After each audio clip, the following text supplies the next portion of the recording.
Adam, we're gonna go live. I know, I'm really trying to get it. Alec really got me with that shit.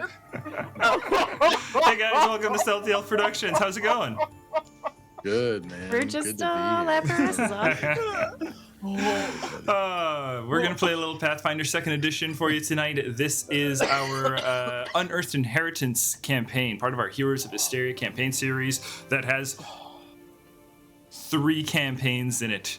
Unearthed Inheritance, Sansi Saga, New World Rebellion, featuring a lot of familiar faces. Before we jump in, let's just say hello to everybody. Let's start with Adam. Hello, I've never been on this channel before. I'm Adam, otherwise known as Mr. Adup. It's MR80DUP, he, they pronouns. I cosplay, I voice act, I play TTRPGs on the internet. You can find me anywhere under the name Mr. Adup on the internet, and specifically you can find me here playing in this game, but also starting next month I'm going to be over on Tales Archive playing in a pirate game. I have nothing else to say, so somebody else please take the reins away from me. Button, save him. Yeah, reins. Okay, hello, I'm Button. My pronouns are they, them. I'm Blue Button on social media, and I know that Adam's handle is Mr. Radup, but every time I read it, I read Radup. I hate it. I hate that. Follow Radup. My brain is mean. I know it's Mr. Radup. When I'm not here, you can find me in the New World Rebellion campaign on this channel as well, playing Amanita, a little mushroom with one hand now. Mm-hmm. Is that a never mind, pretend you didn't hear that. We're not going to publishing stuff with you don't know. Okay. And then when I'm not on this channel, you can find me over on Tales Archived. I'm so sad. In the Known Realms campaign, where I play Echinacea Belrose, who also puts their foot in their mouth all the time. And next month, in a pirate game, someone take the reins from me. Alec, unmute yourself, but also take the reins. Son of a bitch. Son of a bitch. Hi, everybody. My name is Alec. My pronouns are he, him. You can find me all places on the internet at Tales Archived. Here, I play Fenris, Jotunblood fighter. And I also play a voice in the wall who is there in New World Rebellion. When I'm not here, riveting character work on my part. You know what I mean?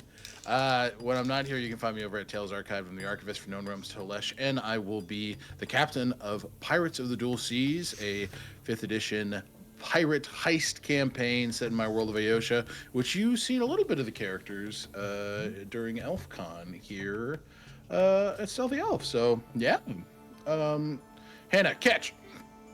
Incoming rains. Hey, oh, got him. Plus the rains down in Africa. I used to think that song said, Shout "I out guess to it Kodo rains Mom. down in Africa." Yes, I guess. So they guess say. it rains. I used to think it was I miss. I was also Oh, wrong. my Atlanta.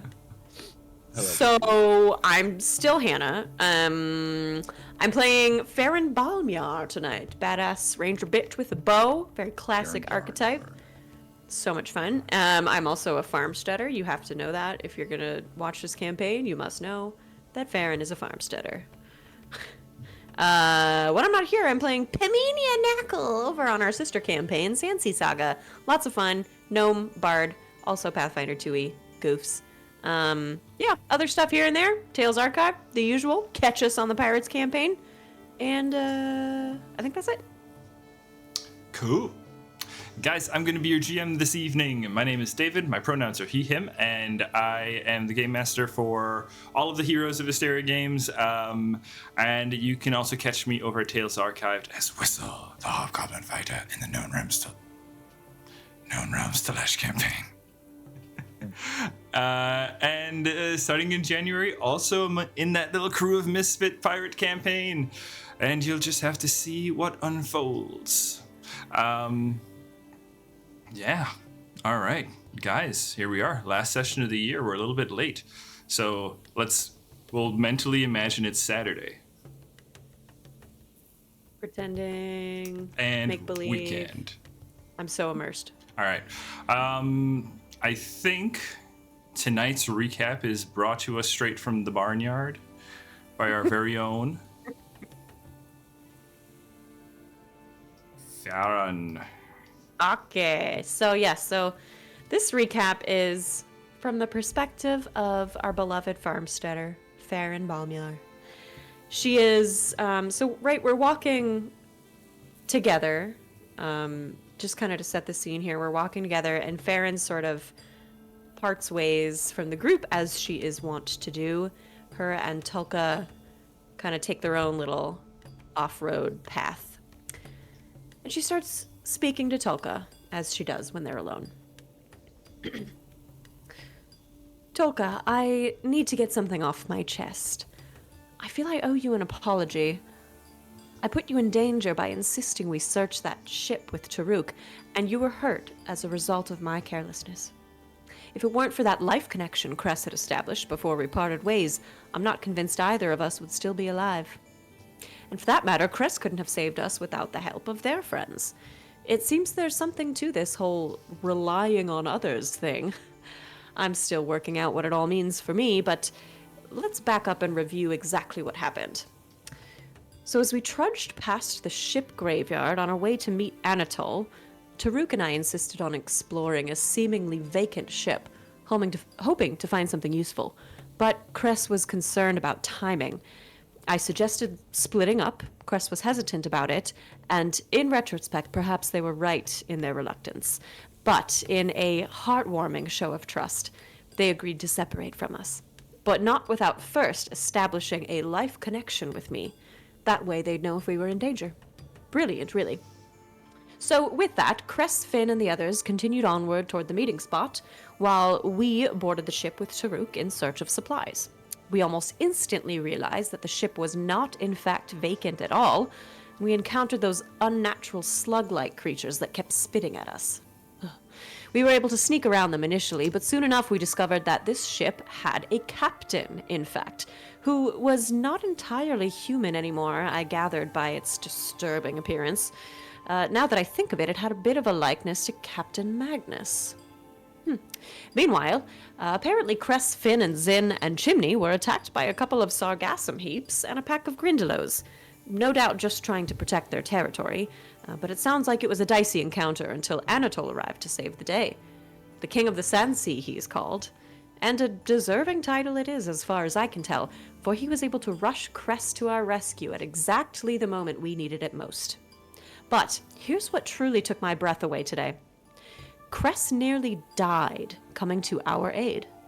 Now, let that sink in for a moment, Tulka. Cress is a masterful druid and an immensely powerful being, and despite the power they wield, they always put their friends first, even in the face of death. It's magnificent, really. I can truly understand why Finn's fallen for them. Luckily, Anatole the King was there to pull them back up, for it was not their time to go yet. I must admit, Tulka, I'm becoming quite attached to these new friends of ours. I know, it's always just been you and I, but perhaps it's time I start allowing myself more friends. Tulka whines a little bit, and Farron... Thank you. Farron picks up on that. No, dear, you'll always be my number one. Then Tulka barks playfully in approval.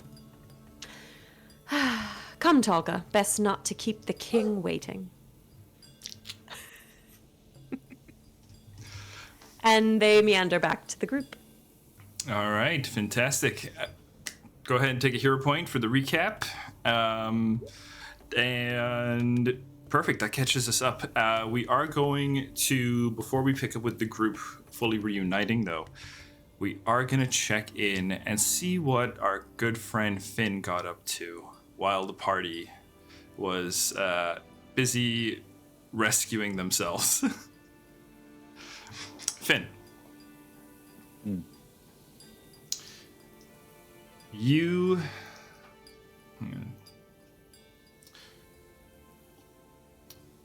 Cress and Anatole have just taken off, and yourself, Zin, and Chimney remain on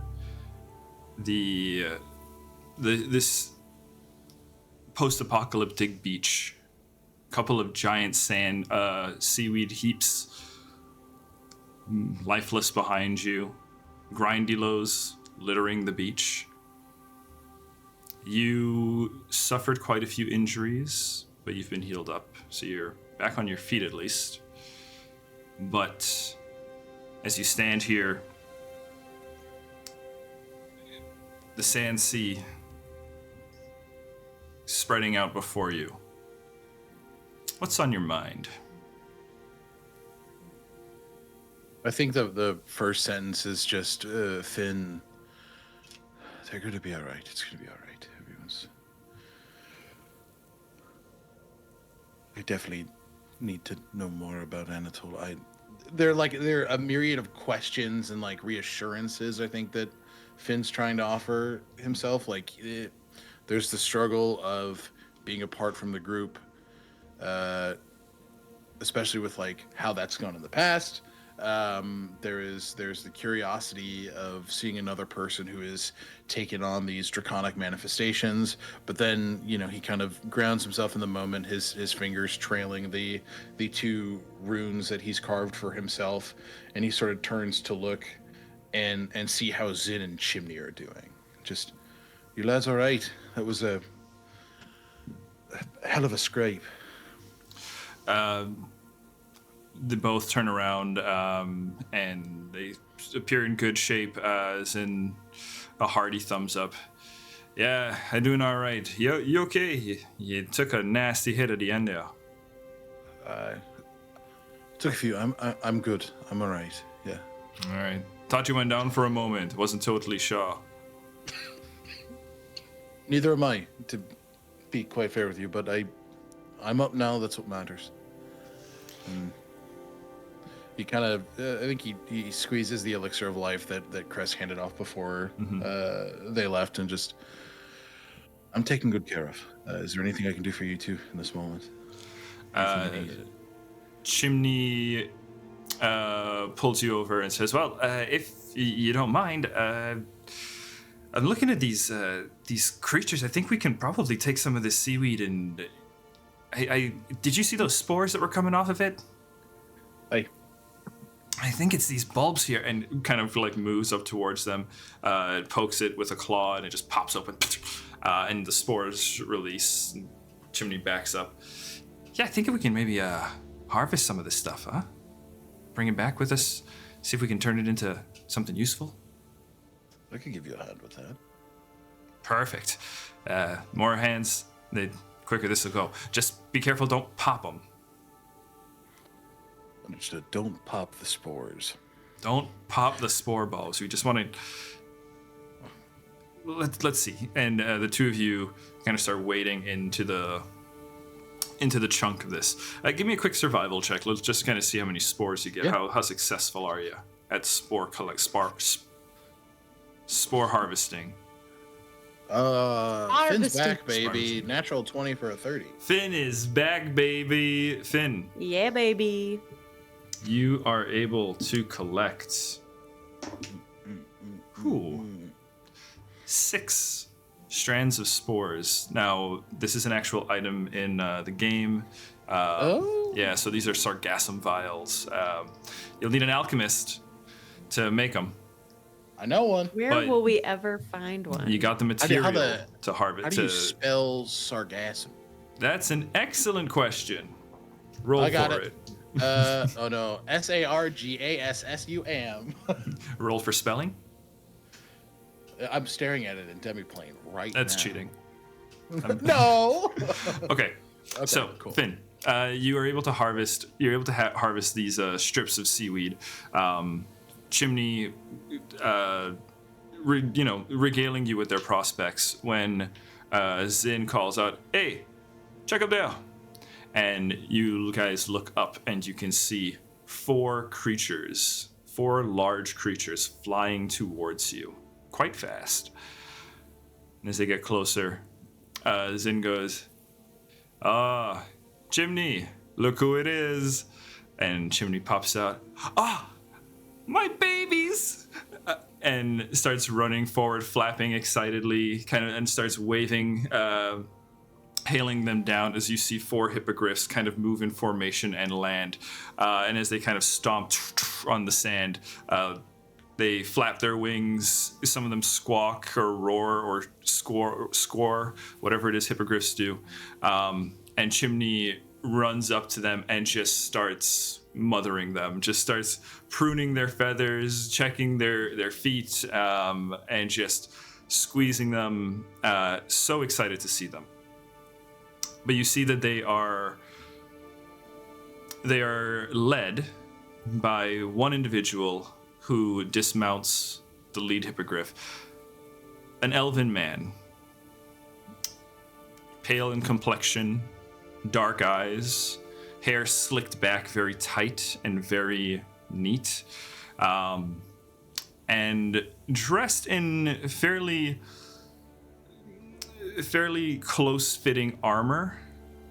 And you can see a long and you can see, actually no, it doesn't have the trident. But you can see as he steps forward, he certainly has the look of what you would imagine maybe like a member of a royal court would kind of have. Kind of the uniform of maybe almost like a military officer. And he steps down and he says, well, looks like you two are fine after all. As he's addressing Zin and Chimney. The two, Zin comes up and claps him on the shoulder. Hey, Pascal. Yeah, we made it out all right. We had a little bit of help along the way, though. And Pascal looks over to you and goes, yeah, about that. I heard the Seeker is about. You made contact with them? Yeah. They went with Anatole to go help the rest of our crew. Is that so? So the first thing they did is drag him off onto another adventure. And kind of, you see, Finn, Pascal pulls out a pocket watch and glances at it. And you can see the face gets quite stern. We're wasting valuable time. Well, actually, it was the other way around. Your king did the dragging. And you are again. Again, you didn't ask the first time. I'm Finn Reese from the Nexenkoff. Born of the Owl clan, son of Fieldguard. And you are, sir? The name's Pascal. Advisor to His Majesty King Anatole Iusis. Excuse my ignorance, but usually advisors stick closer to their kings. I guess I shouldn't be surprised. Cress has a habit of bringing home all manner of ill-mannered beasts. Finn takes 2 steps forward. Zin, I would say Pascal kind of turns towards you, almost like ready to receive. But Zin steps away. Okay. Why don't you take it a little easy now? What's all this about? You can speak ill of me. Do not speak ill of Cressida Estuary. They fought long and hard to make their way to their king, to their friend. I will not. I will take any verbal lashings you have for a beast such as myself. But a beast they are not.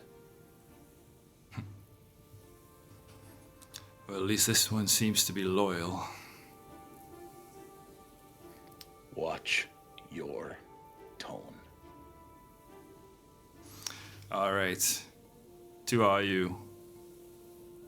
You know what? Hey, Finn, I think Chimney might need a bit of more help with some of those seaweed things, no? He'll pat Zin on the shoulder, very friendly. Whatever you need there, Chimney. Zin turns to Pascal, and you can see from Zin's body language kind of rounds on Pascal as they begin to clearly uncomfortable with the exchange, and tries to explain. You hear Zin kind of doing a little bit of a recap. He's a friend of Cress's, and a companion in the travel, protector.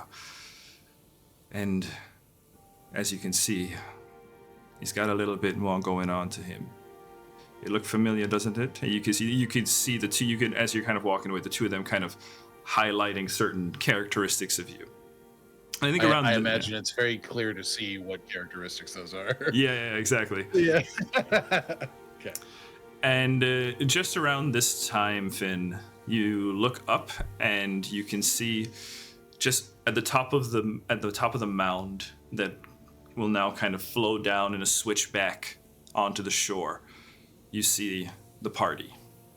You see first Tulka kind of racing up, joined shortly thereafter by Farron, who turns back, and then you see the form of Taruk, and then Cress and Anatole. I think not knowing what has happened on the ship, he just kind of squeezes the runes he made. I knew they'd be back and they'd be fine. And it would... And he'll, continue to help Chimney. Yeah, and it's with those thoughts that you continue to help Chimney, and the party reemerges. Unless party who is traveling over, anything you want to do or say before you are back together as a full group?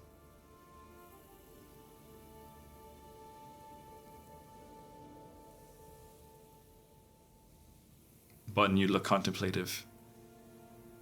Yeah, we can see the... Are they griffins or hippogriffs? My brain just short. Hippogriffs. We can see the hippogriffs, and can we see the new figure? You certainly can. You certainly can. You see the hippogriffs, you see Pascal, Yeah. Cress is too relieved to feel their normal irritation at viewing Pascal. I think there's just they have officially seen 2 people from Zeladiel today, and that's just reassuring. And the hippogriffs, whether or not they're from the bestiary or new, Cress using Wild Song will whistle a song on the wind about returning home to a nice warm nest, and just kind of cue the hippogriffs that we're returning. You start your song, Finn, over on the beach. You don't quite pick up on it. Your ear's not quite as finely attuned as the hippogriffs, but you see the 4 of them kind of go from stomping aimlessly on the beach, picking at the bits of the seaweed, to heads up, and they all just kind of all turn almost in synchronized towards the group. You see the wings flare out. Yeah, I don't think he has to hear Crest to know that they're responsible for this. Yeah. The hippogriffs all kind of start, wings kind of beating away. They fly over to the group, and Crest, they greet you first. Chimney kind of hanging on to the side of them. He's like, whoa. Oh, they're excited to see you. Have you met before?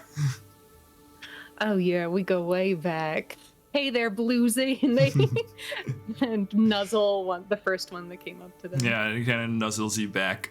And Tulka is a little taken aback at first, but settles into, kind of getting close to you. Farron, I think Tulka has seen hippogriffs, but the last time I think Tulka has experienced, not a hippogriff, but a certain ascended beast. Yeah. It was a scary encounter. So, yeah, Farron is so pleased to see these creatures too. She steps forward and takes a gentle bow. Farron, as a greeting. Roll a survival check. Okay. Or nature. I'll give you the nature or survival. I'll do survival. Do it. It's real good. 34. Okay. These are not just dumb creatures. They're quite smart, quite territorial. They have, strong social bonds. And along with that, something of a hierarchy. And as you offer a bow, the eyes of all four kind of like softly close in acknowledgement, and the heads dip back towards you. Nice. I think maybe I have like a squirrel that I've caught that I can give to them or something. Sure. If that's okay. I just want to throw them a little treat. Are we all supposed to bow? I just don't. I've never. Well, you know what happened to the last one. So, just say. Oh no. You don't gotta. That's crazy. I'm sure Cress knows much more about these creatures than I do, but from what I understand, they are proud social creatures. Ah, okay. Proud. I think at that, like, Taruk tries to bow, but he's already on, like, all fours, so he just kind of, like, puts his face down and is like, I'm Bends sorry, his it's head. really hard to bow like this. I'm trying to be respectful.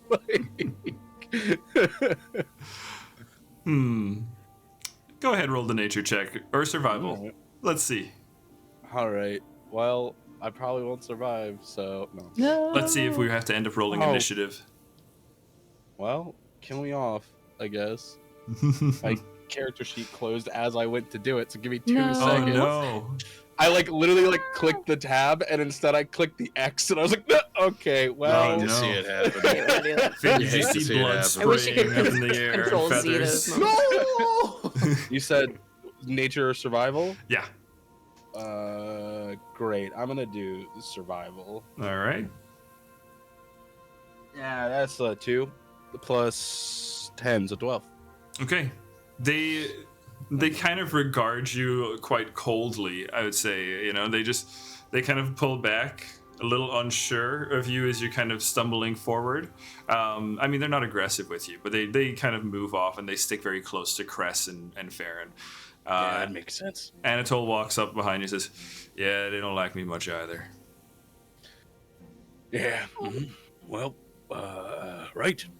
So, what's the plan? Because nobody's really filled me in on what we're gonna do out in the Sand Sea, and I gotta have some other things I need to get done soon. Yes, we should probably start talking about that. Yeah. I'm gonna say the group is kind of like walking and talking. Finn, you are rejoining with the group as that's happening. So, you guys can. I think we can. Let's go in and see Cress as we reunite with Finn and Pascal. I would say Pascal, as you approach, moves towards Anatole almost immediately. Doesn't seem to acknowledge either Farron or Taruk, this new elf. Walks right up to Cress and Anatole, and he says, "Your Majesty, my apologies for being late. Cressida Orme. It's nice to see you again. See you've seem to be faring quite well."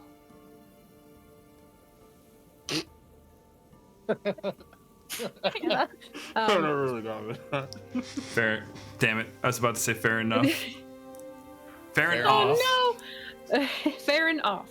Fair enough. Yeah, I think Cress clasps his hand. I was worried about you when you weren't in Damorel.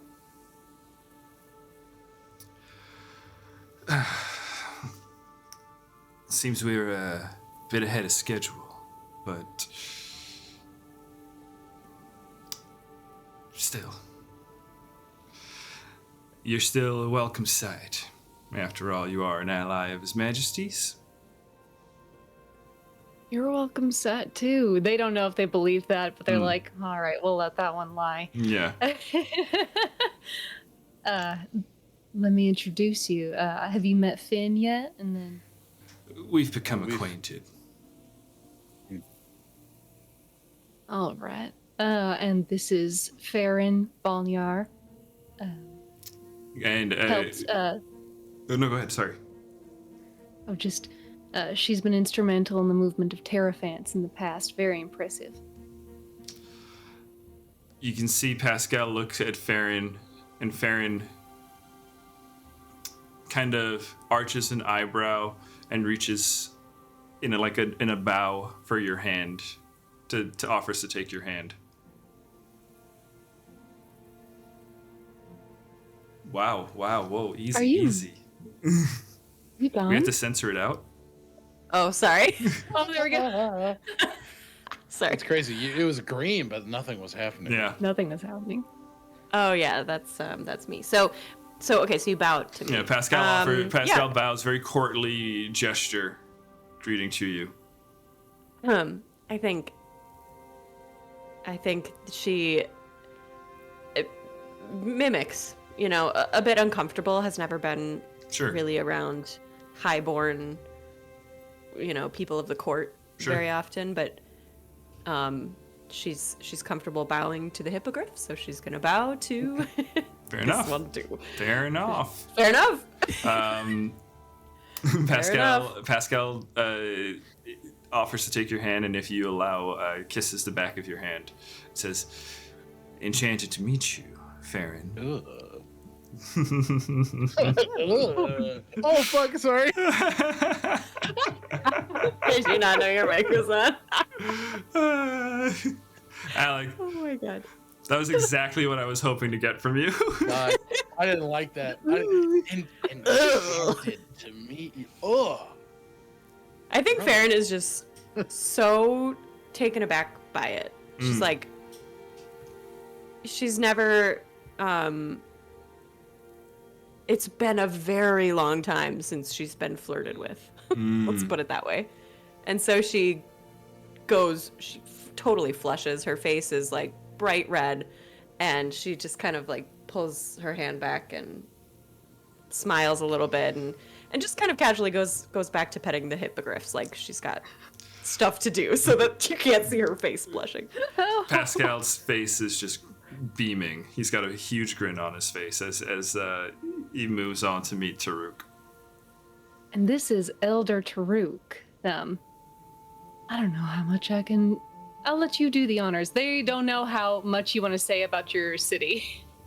Yep, that's about it. Just That like- much. and then puts out his like massive hand to this elf. We get kissed? Whatever he does, he just puts his hand out like, whatever you're gonna do it. Pascal extends forward and like awkwardly shakes the hand. When he goes to shake I think everybody sees Taruk go for like the strong man shake and Ooh. like grips the shit out of this dude's hand. Okay, yeah, you pull him in and he's like, ugh. Sorry, that's how we do it back home. Well, a pleasure to meet you. And where is home, Elder That's a great Taruk? question. That's a great question you have there. Mhm. I like this one. He has good questions. Enchanting, isn't he? Yeah, right? Certainly an eclectic bunch you've collected here, Cressida. Seeker Cressida. Oh, you know me. I think Chris has walked past and they've found a clear circle of sand, and they look back. I made you both a promise. They look at Anatole and Pascal. I think Pascal would probably remember. Anatole doesn't remember, and he kind of steps forward. Oh yeah, you have to refresh my memory. Oh. Not the last dream where we met, but the one before. I told you I wanted to make one of these in the real world, and that I would the next time I see you. And there is the scent of fresh seawater as from within the earth where the Aboleth have reclaimed the oceans, Cressida pulls this small funnel up through the sand. There is this burbling and a little pool of water so tiny forms beneath their feet and then expands and expands and expands until it's, I think, 20 feet around. And there is just this fresh, very minerally spring, the likes of which they remember crafting in a dream for both Anatole and Pascal. And it smells like home. The nostalgia hits the two of them very similarly at first, as the sounds and the smell, you can see both of them kind of close their eyes. Cress, as the magic kind of emanates from you, and as it kind of reaches their feet and kind of moves up their bodies, they close their eyes, and at least in their minds, they're transported back to Zeladil. Anatole sets his jaw tight, and he seems resolved, is the expression that you would get on his face. Yeah. Pascal's, for a moment, seems very, very sad, very regretful. You know, it's clear that Pascal misses home, but quickly opens his eyes, shakes himself to wakefulness, and kind of like recomposes himself as quickly as he could. But they both, This is all. yeah, neither of them like move away. Go ahead, sorry. No, yeah, Cress watches them, and I think is in the same space of remembering home and feeling for a moment. I think their mind goes straight to the sculpture garden that belonged to their not father. And they just see for an instant the sculpture of their mother. And I think Cress will sort of like sweep an arm toward the pool. It has restorative properties. This is all I can bring to you for now, but I know where the oceans went. I'd like to tell you about it. Anatole steps forward, and he kind of, imagine like as the pool with Cress at the center of the pool, the water kind of up to your like knees. How deep would you say? I think it's pretty deep. Pretty deep. And Cress, because in I say as deep as you like, D&D yeah. there's strength mod. Yeah, Cress is like 4'9". They were super teeny in the original games, and I've kept that. I think that they're actually like, it's like here, right? You've got collarbone. Like, yeah. You're standing there, kind of at the center of the pool, water up to your chest. Anatole wades out to you, and he looks at you and says, "We'll get them back together. Damn right we will. And this is more than enough." I'd like to give you more, but I accept that for now, I suppose. All right. He reaches Come forward, on in, just kind of like everybody. holds your shoulder. As Pascal moves in, Zin starts just stomping in, Chimney flaps over, and Cannonball! Farron cannonballs. Chimney probably would cannonball. If it's deep Chimney enough, Chimney's going to cannonballs, I read. cannonball. Yeah, Chimney's definitely going to cannonball. Taruk, cannonball? Absolutely not. That thing would be empty. I'm huge. I am huge. Farron does a very graceful wade into the pool and just kind of moves the water around with her fingertips. Oh, Taruk is anything but graceful. It is very like hunkering movements through the water where it's splashing everywhere he goes. His fur is like just now sopping wet, and he looks like a wet dog at this point. And he's just kind of moving through and finds a spot and just sits down. Pascal is making his way over towards talking to Farron as Taruk goes by and splashes him, and he's just kind of like, absolutely, I do. On, and it's fully everybody else. It's on purpose, and it's charming, charming. Yeah. What was that? Oh, come on, have a little fun. We haven't seen water in fucking years. Well, it feels like years, but you know what I mean. You're right. We should savor these moments.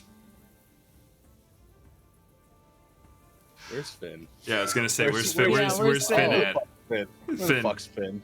Finn is laughing to himself as he sees Taruk just. Oh no! It's fully that too, like that obvious. Yeah. Oh, I tripped. Oops. I think he's very much laughing at that while preparing to enter the water. I think like you see as his armor is placed. I don't know. Finn's approaching this almost ritualistically.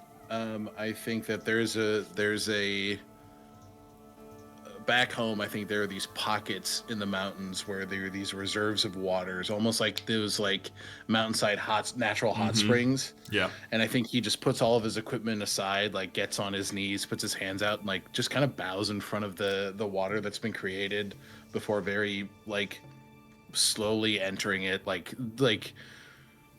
taking the words of Pascal to heart, like savoring it. I think just like not having walked into a fresh body of water like this in a long time. This is a gift. Yeah.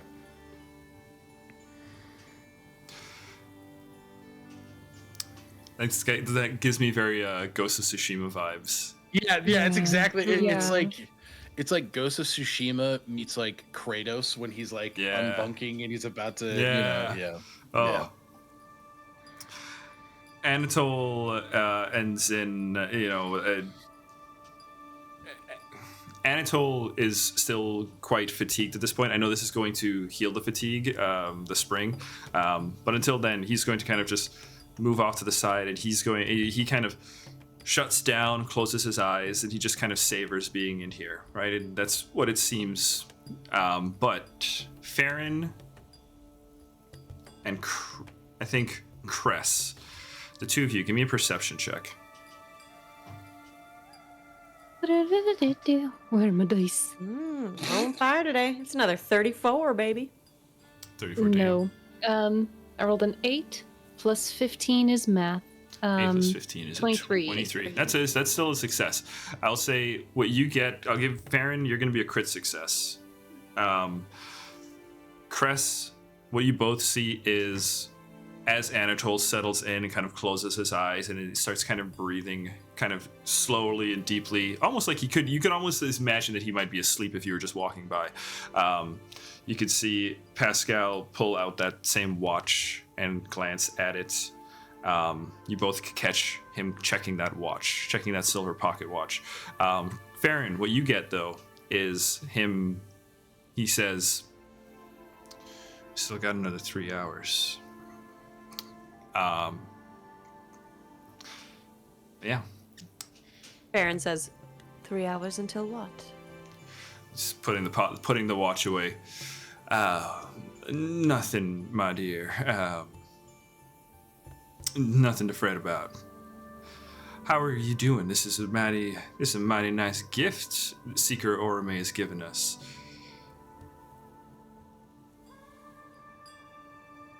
They told you a lot about Zeladine. Gift?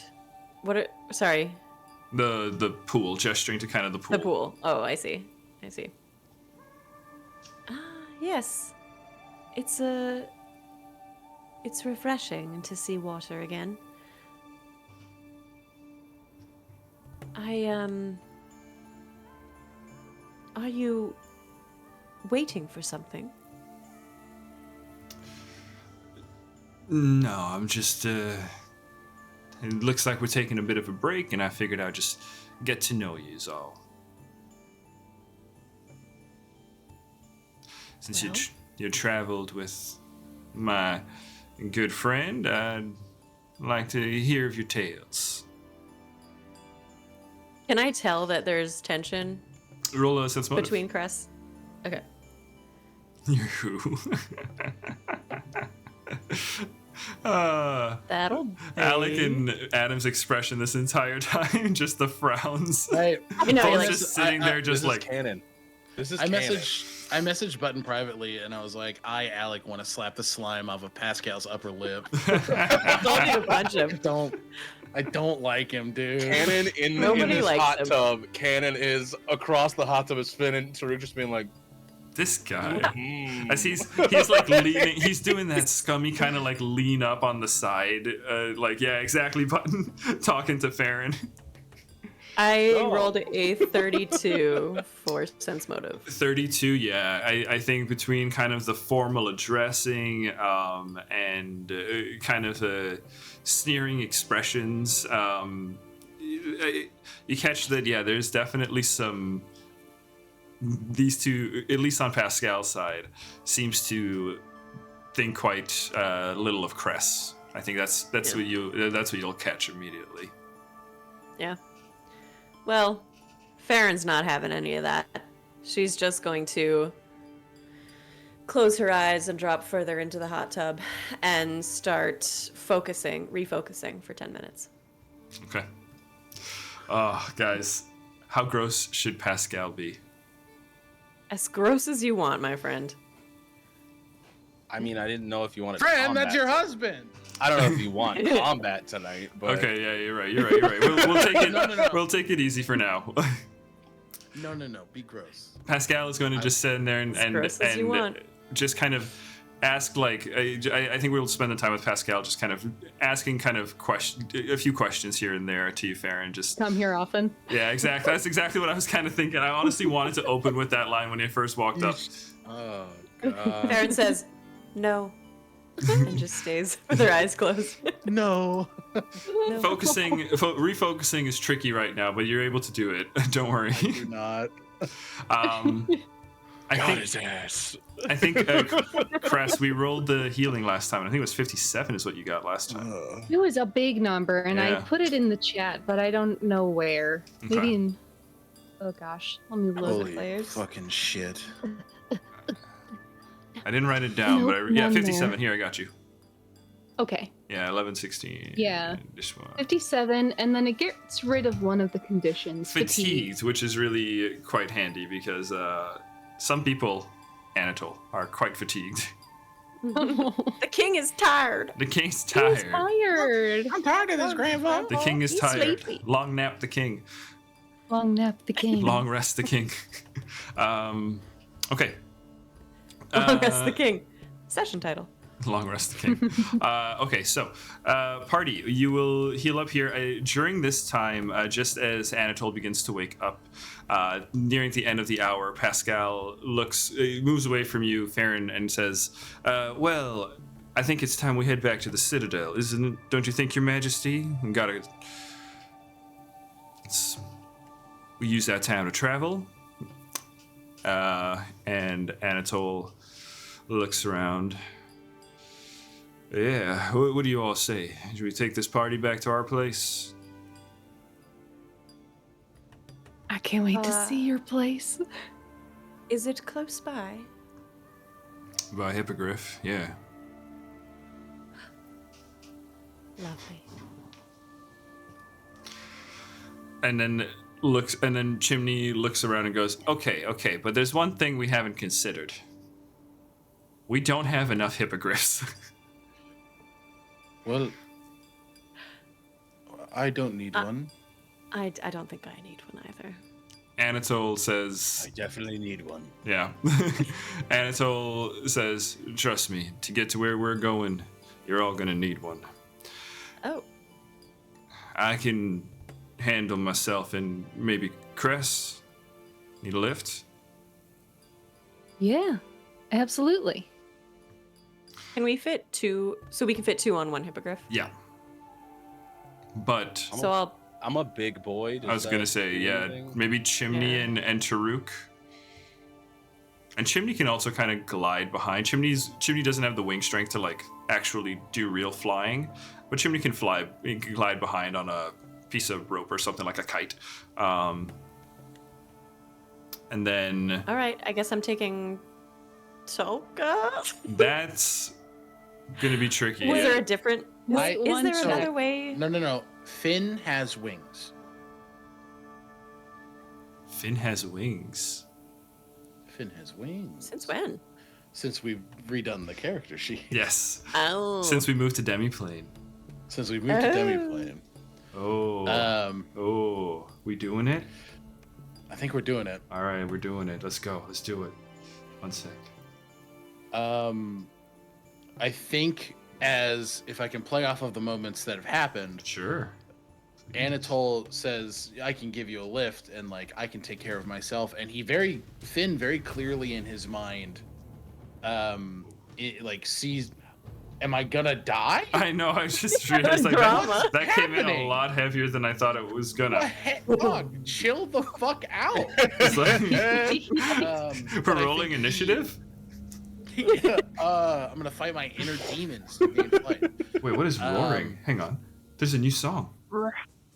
All right, Alec, you get. This is not the one. No, everybody, I have wings now. I'm so sorry. Wings right out and I fly in the sky. Real quick now, turn around now. I don't know this app well. Alec, what's a good track for this moment? So I mean, you could probably do something like neutral. You could probably do something like soaring. I think neutral's fine. I think neutral's neutral. fine. Live your dreams. But I think he visualizes Anatole's wings kind of unfurling, and then it taking off. And I think as Finn begins to get out of the water, as this conversation of departing begins, everybody will see as like falling from his back, like the cape he's been wearing, 2 bluey silver draconic wings. Man. What? When did those are new? When did that happen? He thinks about it. Right now. I think maybe it was about relaxation. Do they feel good? Do you feel all right? Is your lady being bad, rude, noisy? I don't hear anything. David, do I hear anything? Oh yeah. Oh, perfect. Yeah. Yeah. I'll get back to you in a moment. No, you go ahead. I think like, so as everyone's kind of taking it in, as the questions start kind of pouring in, I think, the party's reactions are all varied, right? Yeah. I will say Zin, and Zin is got kind of like a wry smile on the face, is the expression on Zin's face. Kind of like a knowing, kind of like, yeah, kind of smile. My guy. Anatole's got an eyebrow arched, like a very curious, like, well, kind of expression. Chimney is really into the hippogriffs. He's so cute. So baby. Farron and Taruk, what are your reactions? Well, I think Farron has just finished refocusing and kind of comes about to the to the vision of Finn with wings. And there's just like a recognition of coming into your own destiny. And she's beaming with pride. Taruk. Taruk, not knowing this group for more than about 2 days at this point, A day. doesn't Last night. realize. Well, yeah, doesn't wonderful realize that this is new, and kind of is like, "Oh, okay," and then realizes it's new and goes, "Oh, okay." Good job. Finn, in your mind,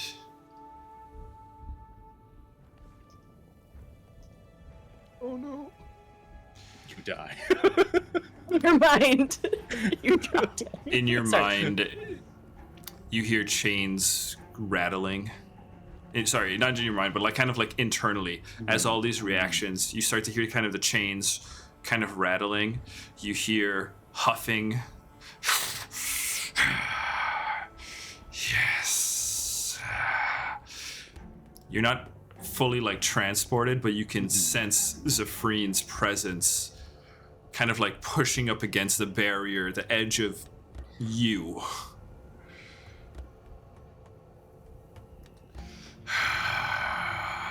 and there's just kind of like a satisfied exhale that just kind of crackles with energy at the end, almost like a dragon's breath. You've heard that same kind of ending at the end of like at the tail end of like Cuthbert's breath. Mm-hmm. But yeah, that's Zephrein's reaction for you. Yeah. I think just hearing that, his hands sort of quickly like bolt to the stones on his hip as he just sort of squeezes them. I think he's white knuckling them a little bit. Hey. It's like, She awake? She causing you problems? not yet. But she seems happy, which makes me feel uneasy.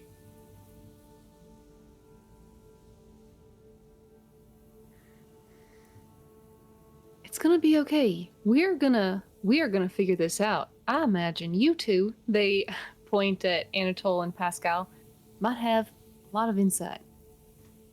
I think you're right. And he kind of looks at the group, and I think over the course of like sitting in the pool registers that people needed to heal. It's like, I'm sure we'll talk about what happened back there.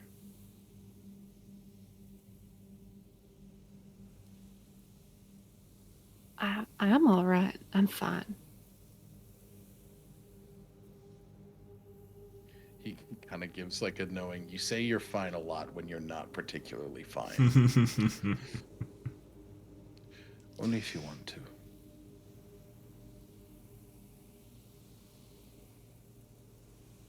I appreciate that. Are those... Finn, are those functional? Or are they for decoration? They start to flap and they are functional.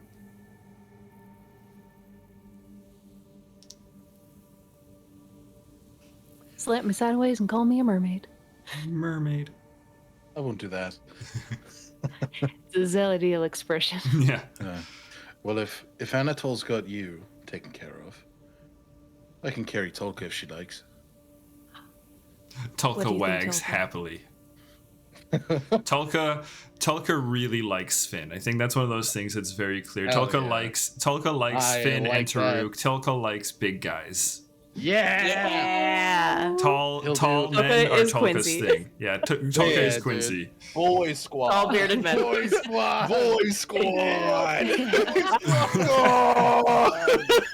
Finn will do the thing that I do with Mabel. He'll like pat his chest and then like catch her whenever she jumps. Tulka hops right Yeah. up, and as your arms kind of like latch around, it's just licks in the face. Just Good girl. Good girl. Good girl. all right. All right. Farron will respectfully approach the hippogriff and ask permission to mount with her body language. Permission is granted. Taruk is trying to mirror that and probably doing a shit job. I was gonna say these creatures are those kind of creatures that first impressions are everything. Oh, Can I- yeah, I understood that from the jump. Taruk, you move over to one of the hippogriffs, and it kind of like as you get, like, you ever have that happen where you go to move into like the passenger seat in the car, but the driver just keeps moving forward every time you're about to grab the handle? Hey there, we just, okay. Walks a few feet forward, and we, okay. I really quickly got what's happening here, and somebody's gonna have to help. Seeing this, can Cress cast Tame? Yeah, It's a cantrip I don't think I've gotten to use before. tame it up. Yeah, they will just see. I think this is Bluesy, the one that they greeted originally, and like kind of the leader of the hippogriffs, and Yeah. kind of has a tude. Yeah. And Bluesy, Cress, And- you know too, is if you win Bluesy, you can probably win the rest of the flock.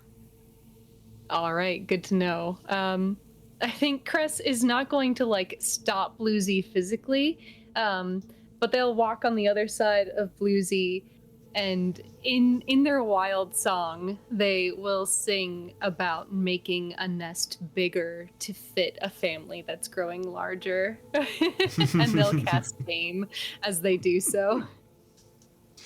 All right. What are the effects of tame? I don't actually.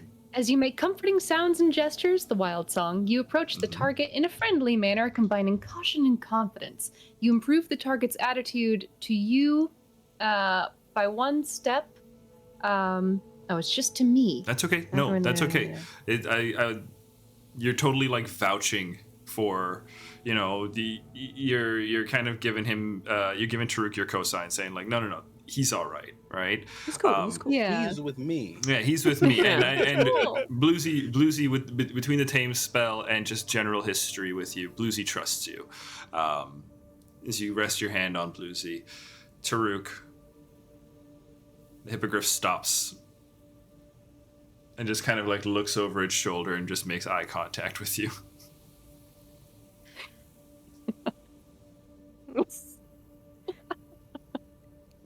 That's the green light. Oh, okay. And like awkwardly tries to climb up this. Like again, Taruk's big, so he feels bad that he's like going to be a huge weight on this thing's back, and just slowly climbs on top, and is like very gingerly trying to like place his weight in places, being like, okay, is that good? Okay, and shifting, and like I think he takes a while to get on because he wants to make sure that he's not gonna hurt this creature in any way, shape, or form, because he understands like, I'm not tiny. Like... Yeah. Cress, you got your work cut out for you as Taruk is trying to get atop Bluesy. The hippogriff kind of keeps looking back to you, pleading for reassurance. Like, are you really this guy? And not so much a reassurance of like, oh, this is an uncomfortable, rider. More of a this guy doesn't even know what he's doing. I've seen Jitterbug make this face. Yeah, like, I think Cress is just the song. I think has more and more added to it that is like clicking and like hooting noises and like more explicitly avian as they go, just because they're like, oh, they don't love this. Oh. And they see how like gentle Taruk is being, right? So I think they'll just pet into the down, and I think God, do I have any? Not really. I think that they will just continue with the song, and if they can give the aid action to Taruk to boost his confidence, possibly. I would say we don't even need to leave this to dice. Don't worry, you're able to do it. Again, you've got the clout with Bluesy, you've got the history, and to help you out, Taruk, Chimney is the smallest creature, so it makes sense that Chimney is going to ride with you if anybody has to double up. And Chimney walks up like, oh, thanks, Cress. Bluesy, little temperamental. Bluesy has a lot of personality, that's all. Yeah, maybe a little too much. How you doing up there, Taruk? Very still. I don't want to hurt this. I'm trying to. Is this good? Don't worry. I good? You're good. Don't worry. Gotcha. I'll be right there. All right. Okay. Hops up, like kind of scampers up. Just don't pull her feathers out. Wasn't planning on it. Zin and Pascal mount up as well. So I think we got everybody then. All right. All accounted for. Perfect. Okay. With that, you guys leave the beach behind. Can I ask for a flavor thing? Please. Can I ask for what it looks like when Finn takes off with his own wings for the first time? He's like, you can ask, but I don't answer. I'm not going to tell you. Oh, no.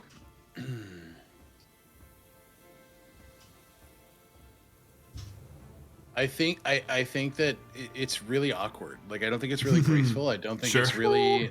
He doesn't understand it. What he understands is like if he's wanted to get high quickly in the past, he needs to run and he needs to jump. Okay. And so I think that he is just like sort of, he gets all of his stuff on, he kind of cuts two really unfortunate holes in his armor and kind of like has wings sticking out now. He says, okay, he'll look to like Anatole, this person he's never talked to before, and he's like, and Anatole looks at you and he's going, go get him. And I You think got this. almost like a front lineman, like hands are down, feet are locked, and he just bursts running. And I think he'll hit like that sand incline and just start taking off. Okay. I think he'll like struggle at first and then just Give us an athletics check for your first flight. This is your first flight. Oh, this music is good. athletics. You said Athletics. 31. 31. Ooh. Well, 31. Finn, it's a little awkward at first, right? But you're pounding forward, your feet are under you, you're square-shouldered, and as you kind of like make your way up the mound, you leap off. The wings just kind of instinctively snap outwards, almost like if you were to do it with your own arms. And you kind of almost have to keep yourself from doing it with your hands for just a moment, right? As the muscles are still being learned. It's like a squirrel. Flying squirrel. There's a part where like he thinks about grabbing it almost like a cape or something, right? Where he's just like, no. And then once it starts flapping hard, his arms just kind of fall slack to the front, and he's like, "Oh, Tulka, no!" Oh shit, yeah. Oh wait, I'm holding an animal. Oh yeah, Tulka's like hanging on to you as you're running. Like the paws awkward. are like locked. It's really awkward, but incredibly endearing. Like a baby bird. Yep. Kind of. Oh, caw. You look back, Anatole is cackling. Yeah, fair enough. Hey, Fair enough. he did great. He took off. Yeah. I think Taruk on his griffin is like, way to go! Good job! Like, trying. Incredible. So we're flying on our hippogriffs now? Yep. Or hippogriff, I said griffin. The hippogriffs take off. Farron, you feel them just underneath you. This one, Scoozy. Scoozy's. I don't know about Scoozy. I'll come back to you on that one. No, you I'm have having to a- keep Scoozy, unfortunately. I've got you. They're all colors. Yeah. Bluesy, cherry, ivory, and orange. And Pascal insists on writing ivory because he thinks it's the only not dumb name. Yep. 100%. I don't know, man. 100%. Hero I point. kind of like cherry. All right, you're I on have cherry. cherry? You can have cherry. Okay. I'm having a full-on Prisoner of Azkaban moment on the lake, arms wide, just living it up. Just going across the sand sea, just kind of gliding. Oh. Yeah, the nail drags through the sand. Yeah. Taruk's never flown before. He is terrified. He is absolutely fucking. He loves swinging That's fair. because he's contacted to something. Mhm. Right now, there's nothing. And you all see pure fear in a giant ape face. Chimney takes you. Chimney goes, "Hey, easy. That's my wing. sorry, That's my wing. sorry. Stop squeezing Nope, it. Stop yeah, squeezing it, nope, please. I'm Please. sorry. I'm stopping. I'm just. Where do I hold? I don't want to hold the wrong thing, so I don't want to fall. I usually swing from trees. Just This keep is your eye on the bullshit. horizon. Keep your eye on the horizon. I'm staring at the horizon, but I don't know where to hold. That's the problem here. Just the air just kind of like rushing over you. There's a bridle slapping you in the face. Yeah. Rick's not having a good time. And Cress, as the party kind of takes off, Anatole just kind of stops chuckling and just has a big kind of grin on his face. Ah, I needed that. I'm glad you're getting it. I think we all I want to needed hear it. everything. Yeah. We got a long flight ahead of us. Well, not that long. See if I can answer your questions along the way. And if you can't, they grab his hand and there's so much relief. And I think especially after being in that pool, there's so much hope. Hmm. And if we don't have time on the flight, there will be time after. There will be time after. Found you, you found me, and they hop back on. He just kind of hangs on to you, kind of does like a big spin, your feet kind of flying through the air, Cress, and he just like, exclaims loudly, yeah, he's just like, yeah, and boom, big wing shoot to the rest of the party. Anatole just shoots by the group, just kind of hollering. Taruk, Anatole just kind of, and the air current passing, you can feel your mount just kind of begin to rock, and Chimney goes, asshole, hang on. I fucking hate him already. All right, and along the flight, on they're going here, Cress, I do think while you guys are flying over, Anatole also wants to talk to you. So, as you guys have taken off, you move. Anatole, an experienced flyer,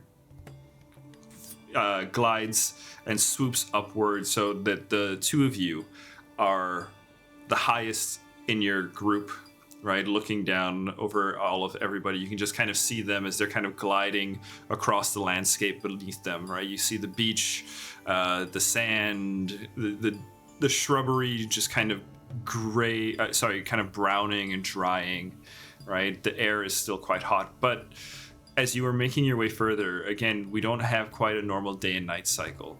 So you are going like deeper into the darkness side of the world. So the twilight is gone from kind of the goldens and dark blues of Dameril. As you are making your way this way, you can see the sky ahead of you is more purple and inky black towards the bottom of the horizon. As you're moving Twilight to dusk. Twilight to dusk. As you're moving through, you see the landscape begin to change quite drastically for all of you. You kind of move along the coast, and then suddenly you find yourself flying among these tall stone mesas. We'd kind of described them before, where I was struggling to find the word, not mesas, but karsts, right? As you kind of now find yourself kind of gliding between them. And as you're moving along, Anatole, Cress, with you in his arms, he says, that is quite a group you put together. They all sort of found me along the way, if I'm perfectly honest. It's clear that you've earned their respect deeply. We've all earned each other's respect, I think. They're like kind of blushing with pride, right? I think especially given their history in Zeladiel. Sure. Like I think they had the like technical respect of a number of members of the Royal Bestiary by virtue of being competent. Yes. But like among this the Bestiary is for different. Sure. Yeah. I mean, not surprisingly at all, Zin and Chimney love you. Yeah, they're good. I'm glad you got to meet them. You're gonna love them. Chimney's, now that I think about it, you and Chimney are gonna get along quite well. He's gonna love to show you around the aviary. I can't wait to see it. And Zin, they think of you like a brother. They've said as much. Yeah, we wouldn't have gotten far without Zin. Strong as a dragon, but loyal to a fault. I wouldn't say to a fault. I'd say just right. Yeah, fair enough. Speaking of Farron, seems to be quite loyal to you as well. We met her, gosh, do I remember the name of what this place was called? No, but my notes do. The jungle? Yeah, we met on the path to Zendubai. Ah, that sounds familiar. That's those Terrafants you were talking, you and Lukavir looked after. Yeah. Yeah. I'm sorry. Anatoly, you don't gotta apologize to me. You saved my life that day for the second time. Yeah. Well, speaking of, what happened to your friend Cuthbert? He's alright. He's alive and well. Speaking of the Terraphants, I experienced a dragon being territorial that day, and he's had that impulse crop up with Finn. So for the time being, he's stored safely in a pet cache, and he is working on controlling that impulse. He wants to be able to meet you, and for it to be safe. And Finn's powers look pretty new to him. Yeah, new since I've met him, so it's been like a week and a half. Y'all seem quite close, if you don't mind me saying. He is wonderful. I think you're gonna love him. He's they watch him flying behind Yeah. and like the like there is that natural confidence. I imagine, Alec, correct me if I'm wrong, but it's that thing of like natural confidence and like fitting where you are, like you're in the groove until you think about it and realize you are, and then there's like the You can always tell those moments because Tolka just lets out a howl. Yeah. Finn's just kind of looking, and then he sees Anatol's technique, and he's like, and then he'll just like go completely like wide-eyed and just look forward. Yeah. He and I have some stories to tell you. I think he'll be able to help me fill in the gaps given his understanding, but something strange happened to us. We may be partly responsible for the monarch getting eaten. Anatole goes fairly quiet for a while. You know about that? Yeah. Why? I was surprised is all. And one night you look up, you know who's responsible for ruining your world. And then the next night, a dragon made of stars consumes it. You know something about that? I do. In fact, I know that the monarch and the axiomites and their god mind are responsible for moving the oceans. But the ones who asked them to, they're in the center of our world. They call themselves the inheritors of the world. They are Aboleth. And they have relocated our seas to, is it called Oshea? Yeah, Oshea. The city? Yeah. To the city of Oshea.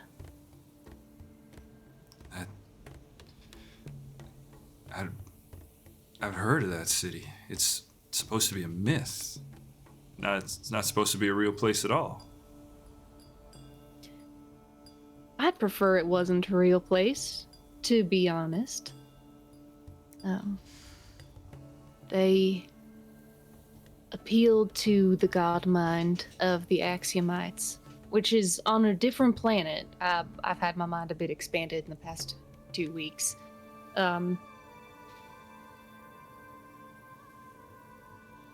They claim that our world was charged with harboring the fugitive Thadril, and that our leaders refused to cooperate. I don't quite know who they mean by our leaders. Given that you thought it was a myth, I imagine they didn't exactly ask you. Anatole. And I... Yeah. Oh. Anatole goes, on that front, I might be able to shed a little bit of light. I've learned a few things myself since we last saw each other. I imagine more than a little. Lots happened. Yeah. There was apparently a council of sorts that knew that Thadril was not a just god. Let's just say it's complicated. There's a lot of big players here, Chris. Needless to say, Yeah. entities like the Axiomites don't move randomly. They had a reason. No, they seem to move. Yeah.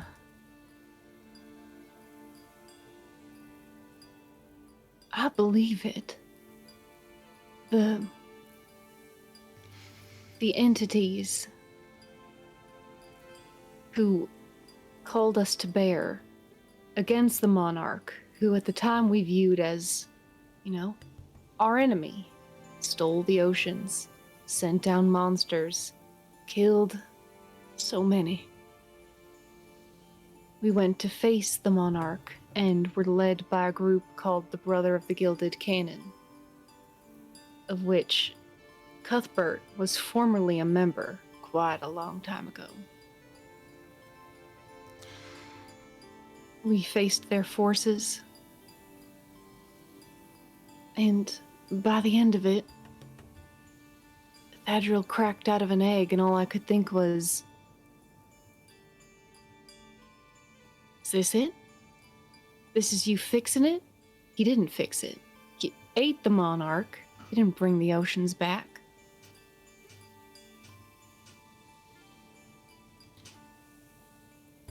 Anatole, as you've kind of been explaining this, his expression, as he's staring forward, kind of blanks a little bit. And he says, as you finish, he goes, I've seen the Brotherhood of the Brotherhood of the Gilded Order, or the Gilded Cannon. Cannon.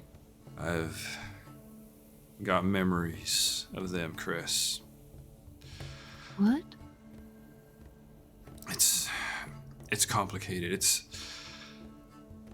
my dreams. I remember things through my dreams, and that organization, they come up a lot. What do you dream of them? He says, I remember the times that they killed my predecessors. What? What? Your predecessors? I don't know how your friends' powers are manifesting, but the deeper he goes, you start to experience things, that you start to remember that these creatures, these dragons, have been around for a long time, Chris. I am not the first person to carry this dragon. And previous dragon masks? Yeah. And as I've grown in power, I start to relive certain dreams, memories, I think, of the previous people that held this same soul. The Brotherhood of the Gilded Cannon, they are almost exclusively responsible for each and every one of my deaths so far. And as he says, there's kind of like a growl that kind of sneaks into his voice, a growl that's unfamiliar to him. Yeah. In their fight against Tiamat, it is not Tiamat who suffers, but those who bear the dragon mask.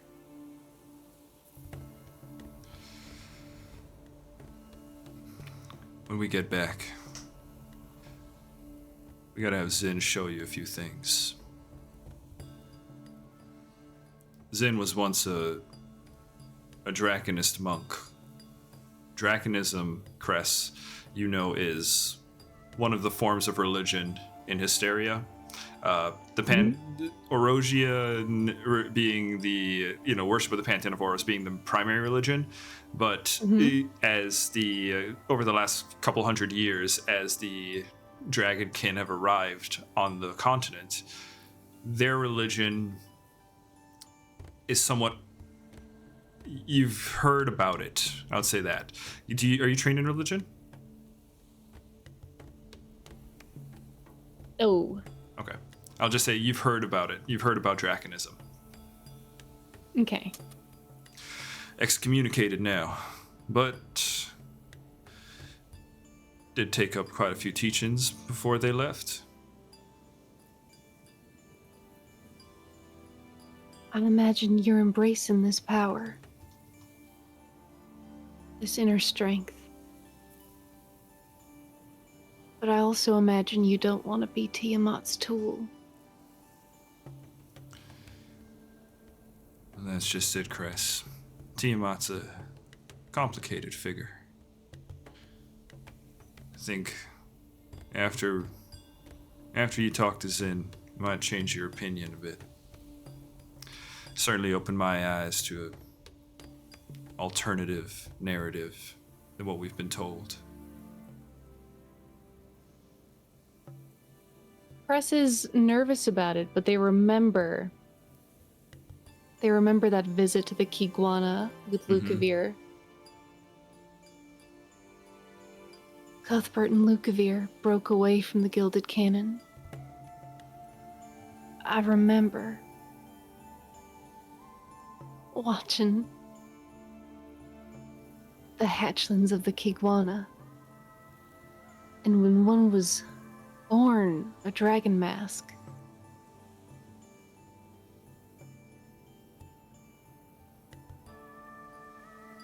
Lukavir did not follow the teachings of the Gilded Dragon, or the Gilded Cannon.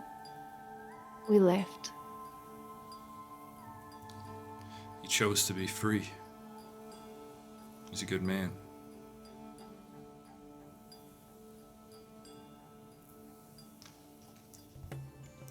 At this point, Cress, the two of you kind of contemplating what all this could mean.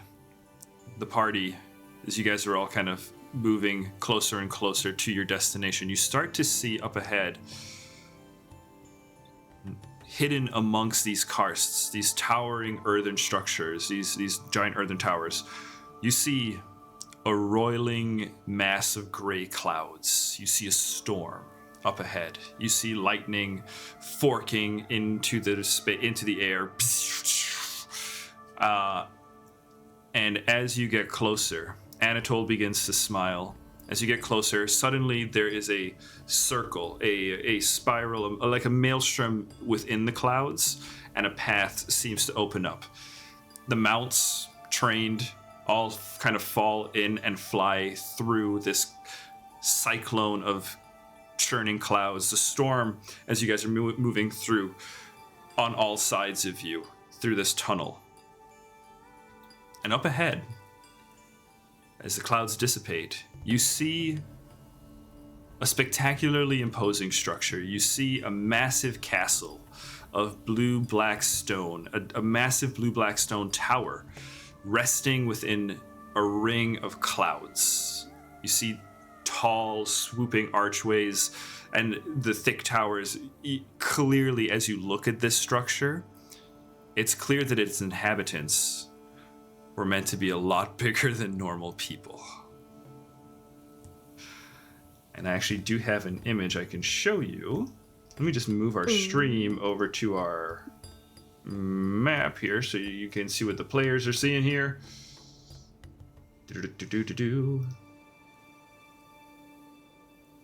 And is that... This is the Sky Citadel. Cute. Was this the Hall of the Giant King? Nadaheim? No, this one's owner's still alive.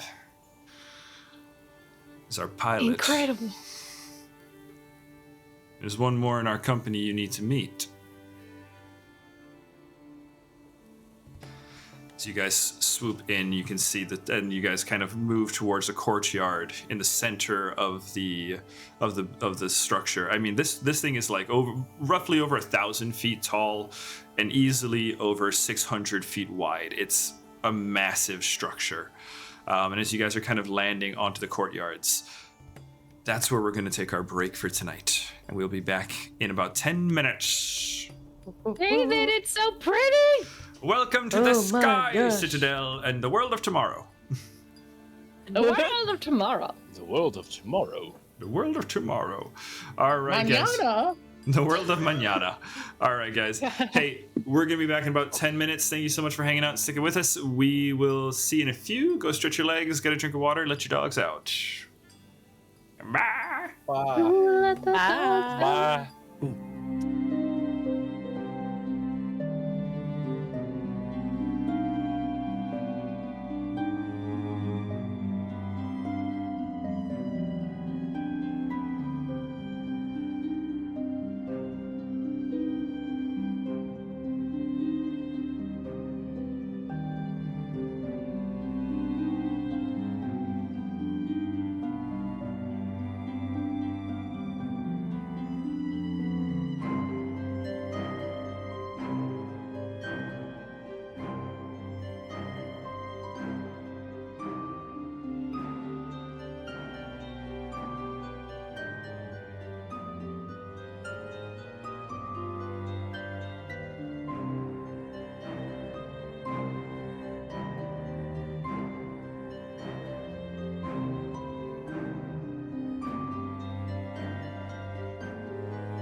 Hey, everybody, welcome back to Stealthy Elf Productions. We are here playing some Pathfinder 2nd Edition. We're going into the second half of session, what are we at, 24?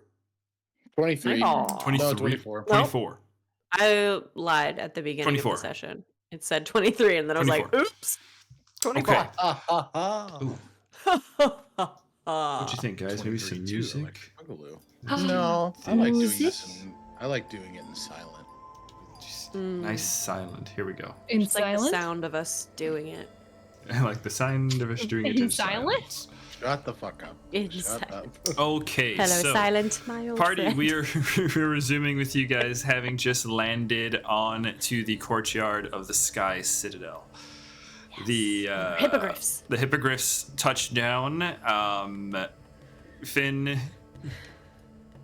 I need an acrobatics check for the landing. No. Okay.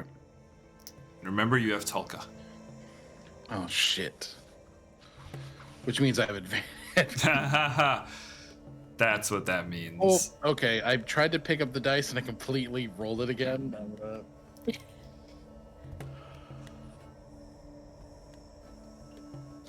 I don't know what that is. Math is difficult, everyone. 19 plus You have no 12.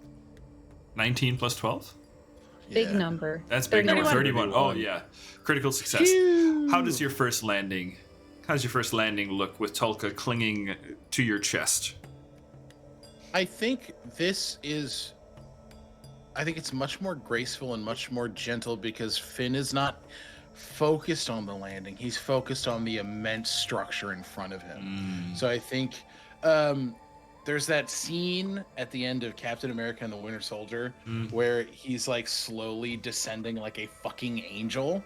And I think that he's just doing that and like he touches earth, puts Tulka down and just is like in awe. Yeah, you're walking up and you see these tall blue black stone archways, and as you're moving through, there's just a lightness. There's a slight mist on the floor permanently. As you kind of step, you kind of leave trails of mist kind of like coming up behind you. And yeah, this is, Finn, without any sort of roll, you know this is a cloud giant fortress. Yeah. The rest of you all, land. Yeah. You see Finn in awe as the rest of you all come to landing.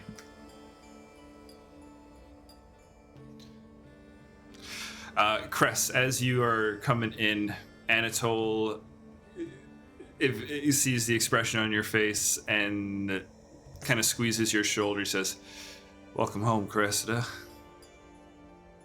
Oh my god.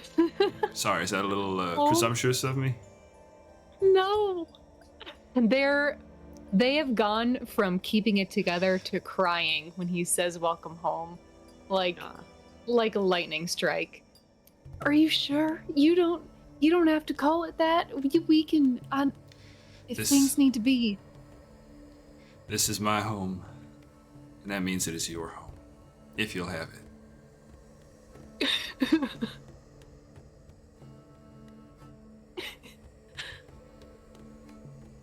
Thank you for welcoming me home.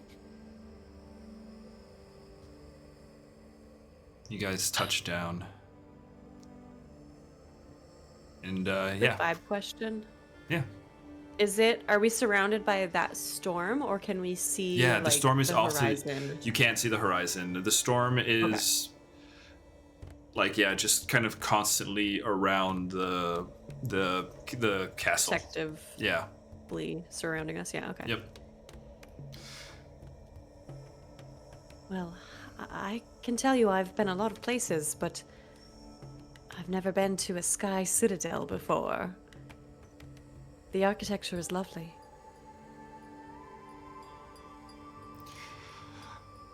You guys hear a new voice.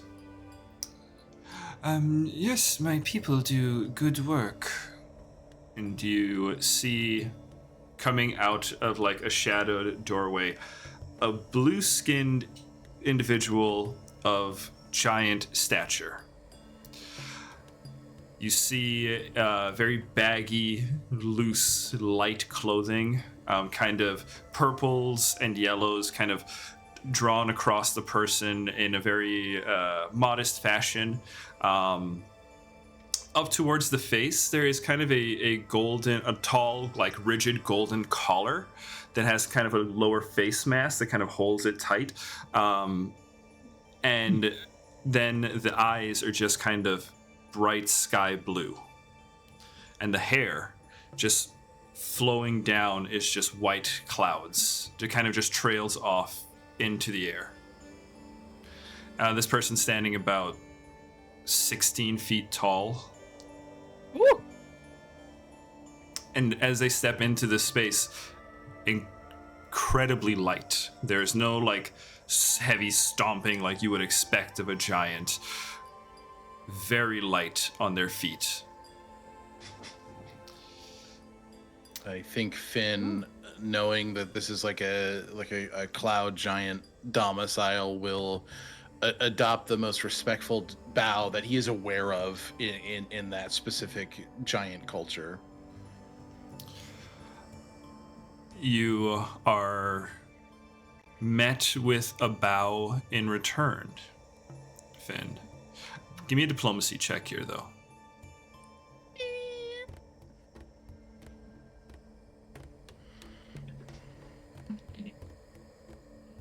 That is a 17. 17 total? Yeah, 17 total. Okay. I'm not a diplomacy boy. No, you're not.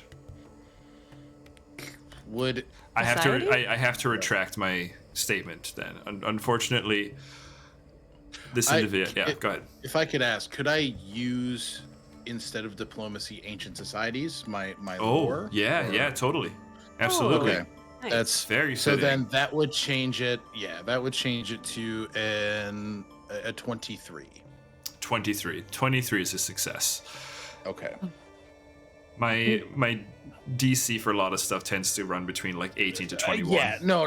Makes sense. Makes sense. I was thinking about it, but I didn't ask. So No, you're good. With a 21, a success here. The giant inclines the head. It's not a critical success, so you're not going to get like a full bow in return, but you get like the head inclines and says, well mannered, I see. As the voice kind of trails off into the air. There's something about the tone just kind of just drifts and lingers as they speak. And it's kind of like filtered through the mask almost. Jotunblood. yes, it's an honor to be in your presence. I am Finreese. I am from the Nexenkov Owl clan. And your name, sir? I apologize for my rudeness. I am Axni. I am the keeper of this fortress. And kind of gestures, hands out, and as the hands kind of flare out, there's kind of like a wave of air that just kind of lifts up the mist and kind of trails and plays around all of you. Beautiful. Cress will mimic Finn's bow. They'll like do the thing where you peek at someone. Yeah. Yeah. Yeah, thank you for your hospitality. My name is Farron. This is Tolka, my companion. It is a pleasure to meet you. And looks to you, Taruk. I think everybody would probably notice Taruk is on edge. Being in the middle of massive storms and living in a place that is iron trees is not a good mixture. This is a big uncomfortable. I think you all see the fur on the back of his neck standing up as like every time lightning cracks, his head immediately turns out of not fear, but out of necessity of like, how close is that to me and do I need to get to the ground fast? Yeah. And it's that nature kicking in. And I think after a second, Taruk's like, Taruk, Elder Taruk, sorry, not used to, and like a lightning, and you see him like kind of Yeah. clench up for a second as he looks, and he's not used to that. Sorry. Does the storm make you uncomfortable, Elder Taruk? Quite uncomfortable. Yep. I hate storms. They're not fun. They're usually bad. Sorry, I come from a place where storms are very bad. Now that His Majesty is back aboard, are the storms still necessary, Master Pascal? You can go ahead and turn them off. And take us up high. And Axne turns and says, "Very well. Excuse me. I must pilot the Citadel. I will return shortly." And Pascal, Anatole looks at you, Finn, and goes, "Do you want to see how he does it?" Would I ever? All right. Finn is now a 12-year-old boy again, and I think he's In a Lego running shop. toward. Yeah, he's like, oh, incredible. Yeah. And anybody else can follow if you'd like, as well. Sure. Oh, undoubtedly. Okay. Then the first stop on your tour of the Citadel is the operation room. It is. Let me see. Is the stream on the combat map? Hang on. Let me just do stream to combat. No, map. the stream is not. Okay. Combat right now. Okay, so you guys are headed up top to this top tower. It is a long staircase. It is a long climb, and the stairs are very wide. But it almost, you have to wonder to yourself, why do they even need it? Because Axne moves along the staircase without really stepping on the floor, just kind of like constantly levitating off the ground as they just kind of float through. But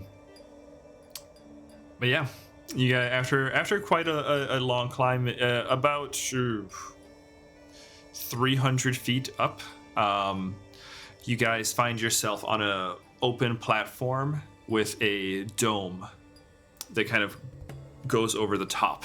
It's strange because it doesn't look like the dome is connected to the platform. The platform is kind of like a plate at the top of a spiral staircase. There's a pedestal somewhat towards the center, and then just kind of a floating dome above the platform. Axne flies out to the center pedestal, turns their palms upwards, leans back, and the eyes roll back. And from beneath them, you see a liquid mirror kind of glide up in front.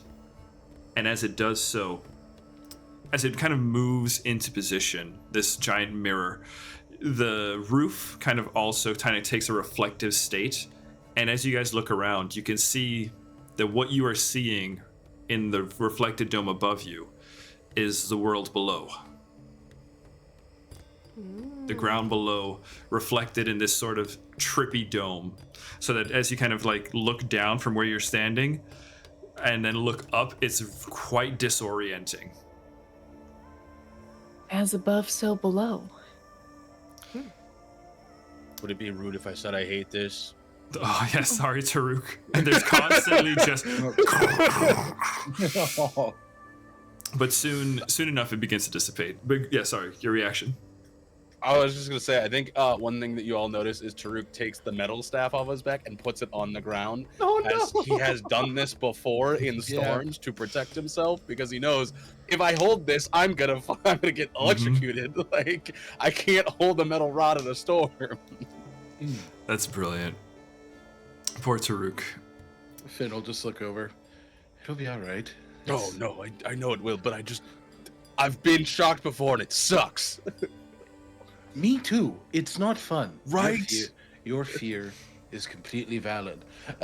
Finn is falling into comforting Taruk whilst also being the most stoked he's been in a place in a while. He's like, no, that's totally cool. He's like, his toes are tapping. He's like, Oh my Cress- god.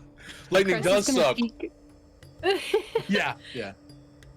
Cress is gonna peek around Taruk, and it just as like a comforting thing, press a vial of bottled sunlight into your hand. All right, I don't know what this is, but thank you. It just looks a little less stormy is all. It's not really gonna help you with this, but it Okay. glows.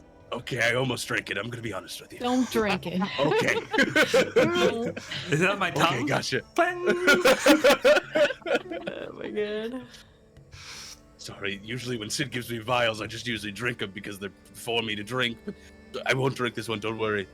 This one you can throw at people, but also for now, you hurt them when you throw it at them. Oh, okay. But for gotcha. now, it just glows and Cool.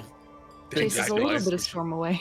I appreciate it, I do. As Cress says it does hurt people, Finn does turn around to look at Pascal and then look back at Taruk and just smiles. I think there's that almost like old man like smirk that like flashes for like a split second to Finn. Just so.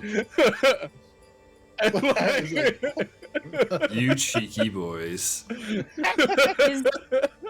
Is there a window? A window? It's like very open air.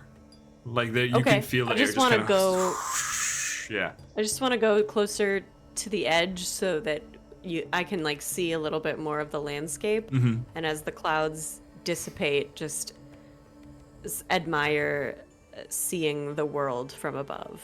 Mm.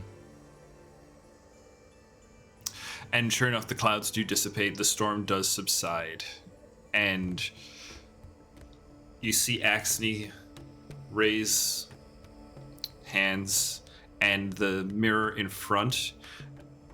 They kind of sway their hands and wave it across the surface of the mirror, and you can see it's almost like ripples just kind of move across the glass surface, and the sky, the reflected sky above, just kind of spirals and spins wildly until it finally settles, and the tower drifts away from its current location, and it begins drifting up there. Axne settles back down,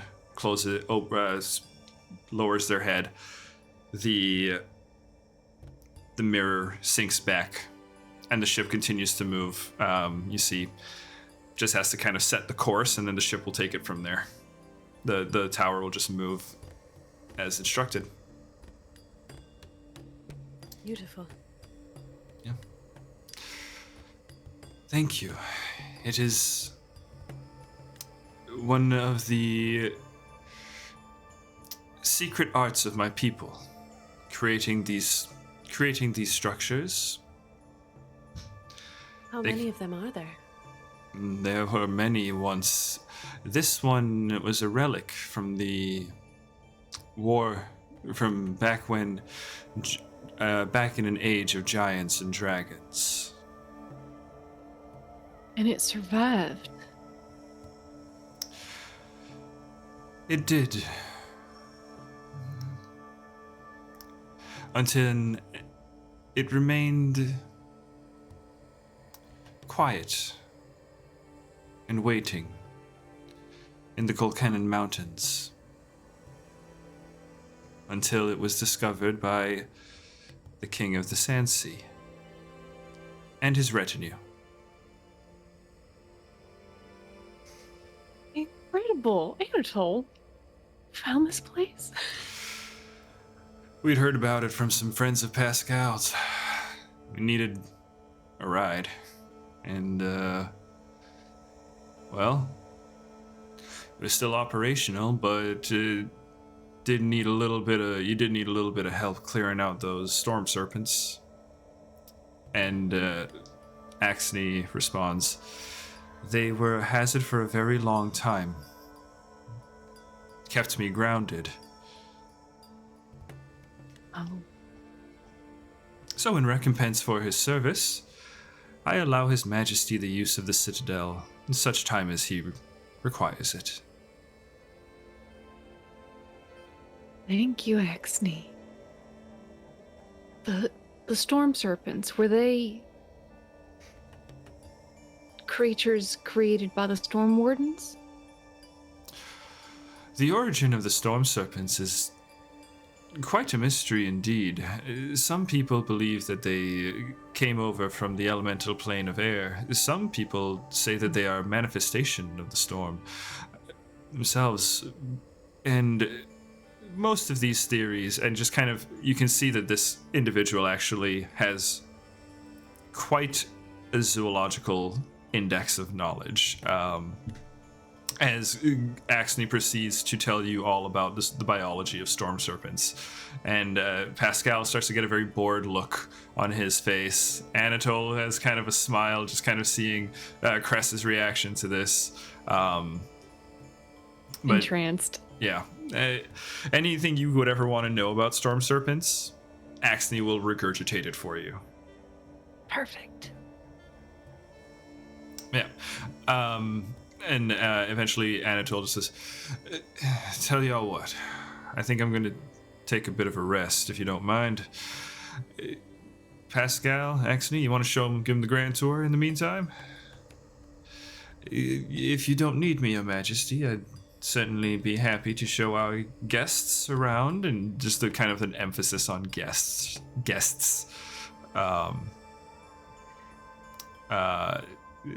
And Axne says, very well. I'm just gonna take a nap. I'll see y'all in a few then. Would you like, just before you go, would you say your dreams are more, visual or auditory? What seems to affect you most strongly? Well, to be honest, it feels like I'm there. Like I'm reliving moments of past versions of the people who carried this. I would say he's not necessarily being quiet here.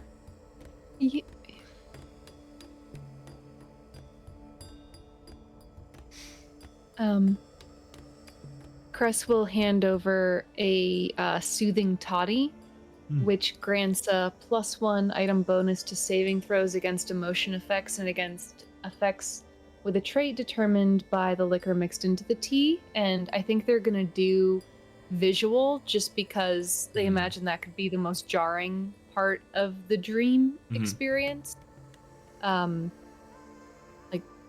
Obviously I imagine Finn heard that and can do with this what he wants, but Cress is oriented on just taking care of Anatole. If you take this, it'll kind of calm the senses before sleep, and if you'd like, maybe tonight, I think I might be able to help you with assessing your dreams if you wish. Obviously, you don't have. You can say no. You're more than welcome to. If I let him do it, kind of gestures to Pascal. Believe me, you're more than welcome to as well. And Pascal I would say all of you, especially Taruk and Finn, who are already kind of sus about Pascal, is just has a look on his face like he has to swallow a really bitter pill and he doesn't want to. And he's holding it in his mouth and he's like, soothing toddy, of course. How enchanting is the seeker? Rather enchanting indeed. Quite right.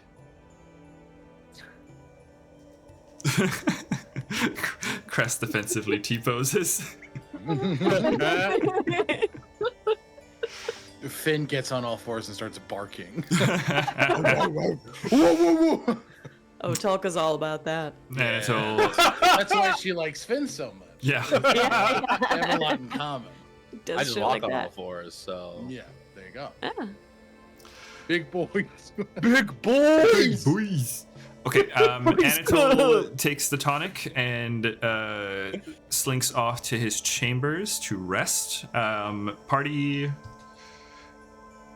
just because I want to kind of keep an eye on the clock here, you guys are given a tour of the Citadel. The Citadel has quite a few rooms. You navigate, you're shown the different courtyards and breezeways. There's also an arboretum and an aviary kind of combo. You can see there are quite a lot of different animals housed in here, especially flying ones.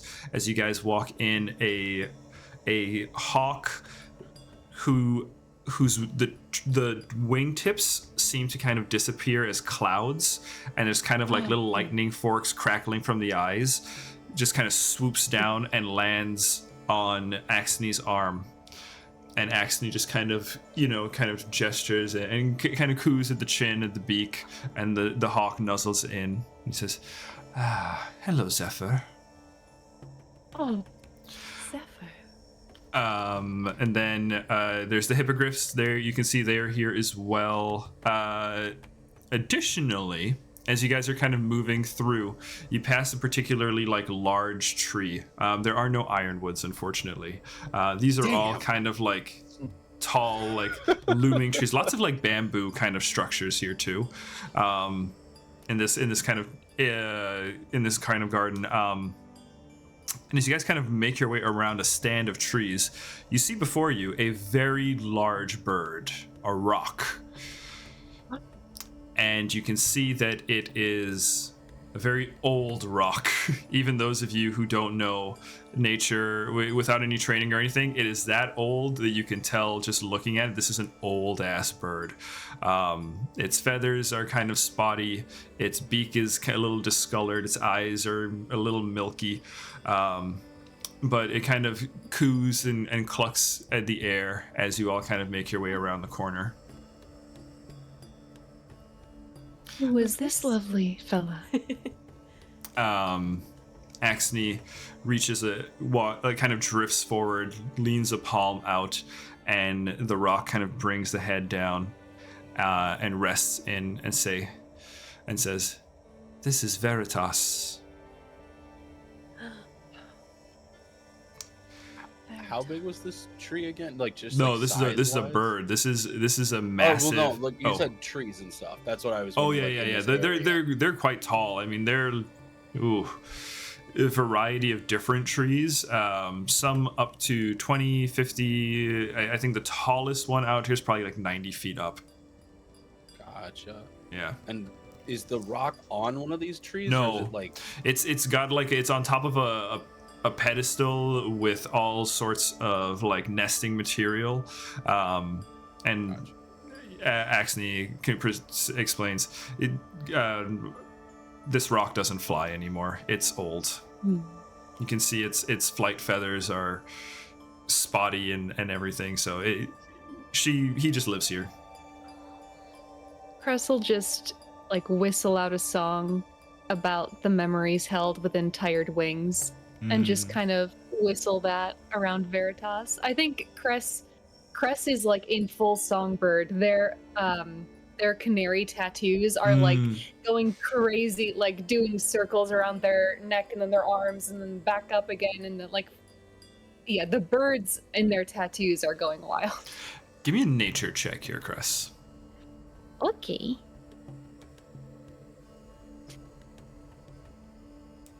Do.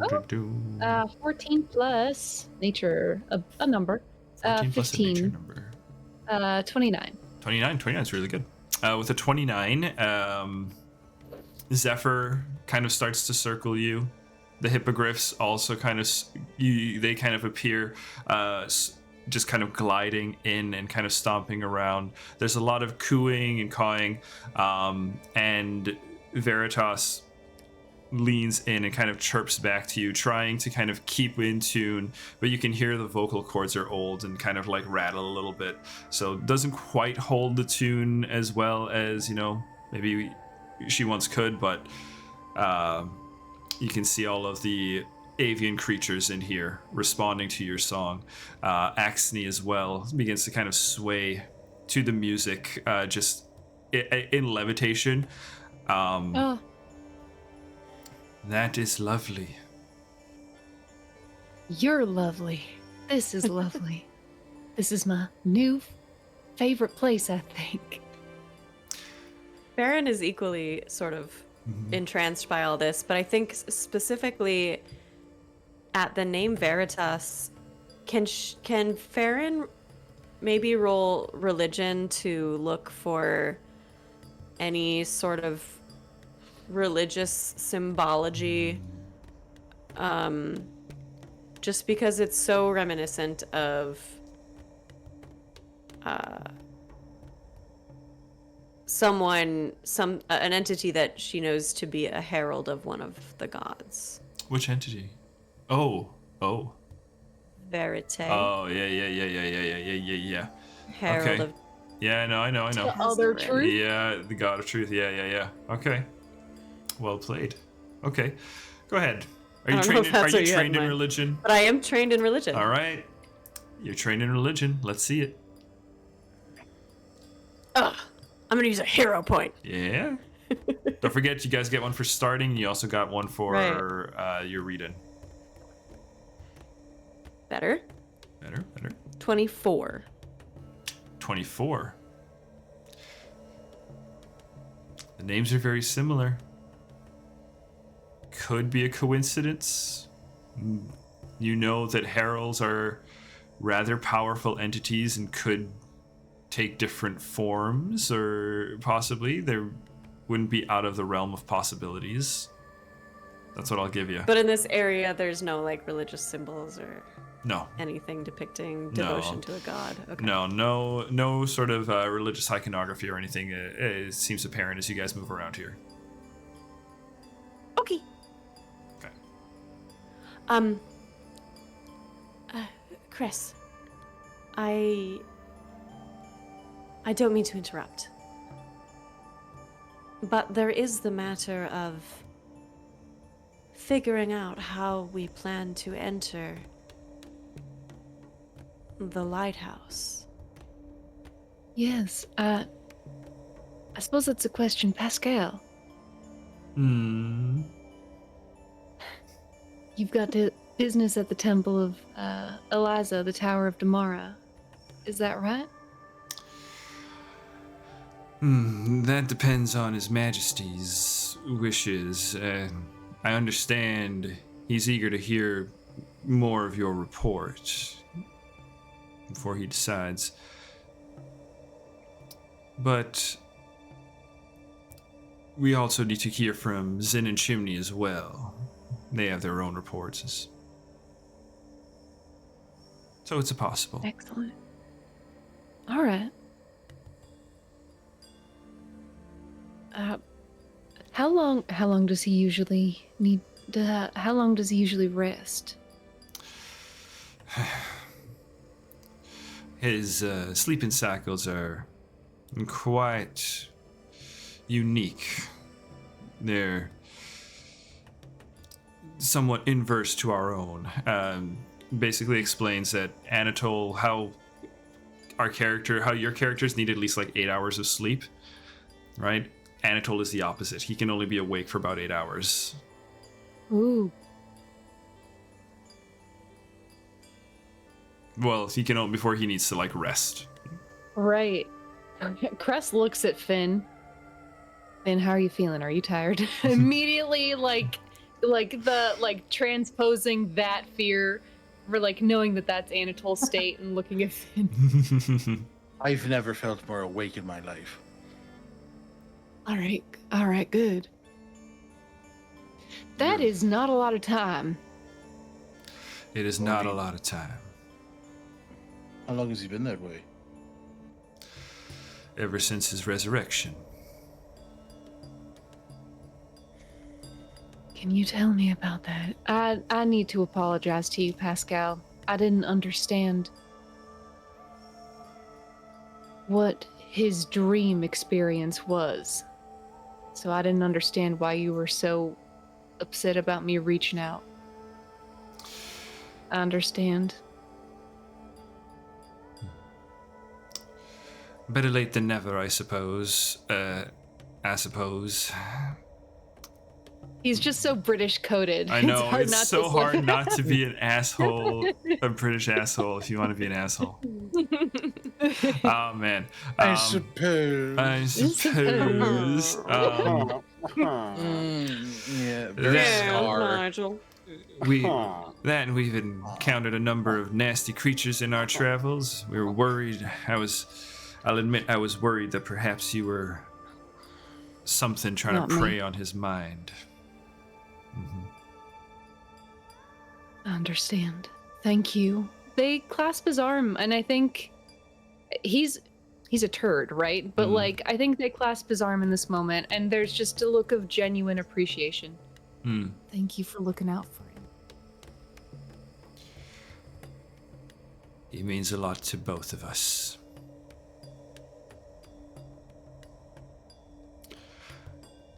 Your party is interrupted at this point by another person who enters the room. Chimney comes in and says, "Oh, there you guys are. Come on, come with me." All right, you heard him. All right. And starts scampering down the hall. I think. Wait, we don't have the scamper feet. We don't have scamper feet. I think knowing how uncomfortable and like nervous Taruk is in the space, Finn will gently, you know how you walk with an elder, like put their arm around yours. Yeah. And Yeah, the little- he'll just point out really cool fun facts about the architecture, and he will yap your ear off so that you Okay, can't Ted focus Mosby. you can't focus on the negative. He's like, and so these stairs are never going to need to be replaced. Isn't that incredible? Well, how though? But if they don't walk. That makes sense. Why do you have stairs if you don't walk? No, That they doesn't do make walk. sense. But no, they do walk. They absolutely walk. But the thing is, they're built so perfectly from the onset. You never need to change them. Are you sure that they walk? Because I just saw that man slide up the stairs like a cloud. That's the easiest way I could say it is a cloud. I saw a cloud. he does. person. Now I'm going to be very real with you. He does do that, but I'm sure that. I mean, is that why the stairs never break? Yeah, I think that's why the stairs never break. If I'm being honest with you, just saying. I haven't taken that. No, I haven't taken that into account. You are a true elder, Taruk. You're teaching me things that I'd never thought about. No, I just see the world a little bit different. Usually from the ground. That's where I see the world from. That's where I see the world from normally, but I also see it from the treetops and the ground, so I see a lot of weird shit happen in that space, so just saying. it's gonna be okay. Oh, yeah, no, it's gotten better. I saw trees up here, and that made it a lot better, if I'm being honest. And and for you, I haven't forgot about the promise I made to you. Wow, I appreciate it. Sorry, we're on a detour. Well. Detours happen. I just want this one to be quick, if I'm being honest. Just going to be real. Hope it's a quick one. Your feelings are completely understandable, Taruk. Especially after the boat. And I think he says that and looks at you like, did you hear yet? And Quest doesn't know, so I gather I have a lot of I have no idea what happened there. Yeah, so big old flesh thingy experiment from Black Reef. Like Magnus? I have no clue what a Magnus is. I've heard it like 3 times. Captain today. Magnus? You keep saying names at me that I don't. I swear to God, I thought he had met Captain Magnus. That might have been thought an you did alternate too. universe. All right. What is no, a Magnus? nope, you Nobody's didn't. explaining it to me. No. He's able to move his flesh in quite peculiar ways, morph himself into Yes. odd shapes and sizes. Yes. wait. Gross. So those, what do those have to do with your task? The Magnus monsters, the things that we fought. It said, no, sorry. Nothing to do with my task. They were just on the ship. and Oh. talked to the big one, and he was like, "Bah, you came from the Black Reef," and I was like, "No, yep, I did." And trying to get him to listen and be cool, and he was apparently experimented on and turned into the flesh piley things. You saw them. That was all people from the Black Reef, apparently. Oh, fuck. Experiments. Wait, you. So yes, so Yep. we think this this creature, much like Captain Magnus, has been made to not be fully human? Is that fair to say?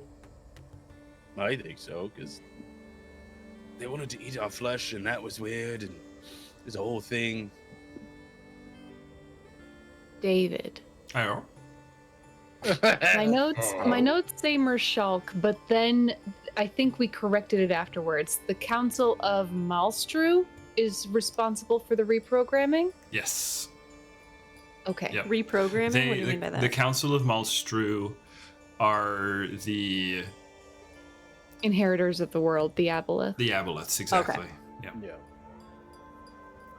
All right. Plot thickens. I'm understanding things. Okay. The people who took the oceans are the ones doing that.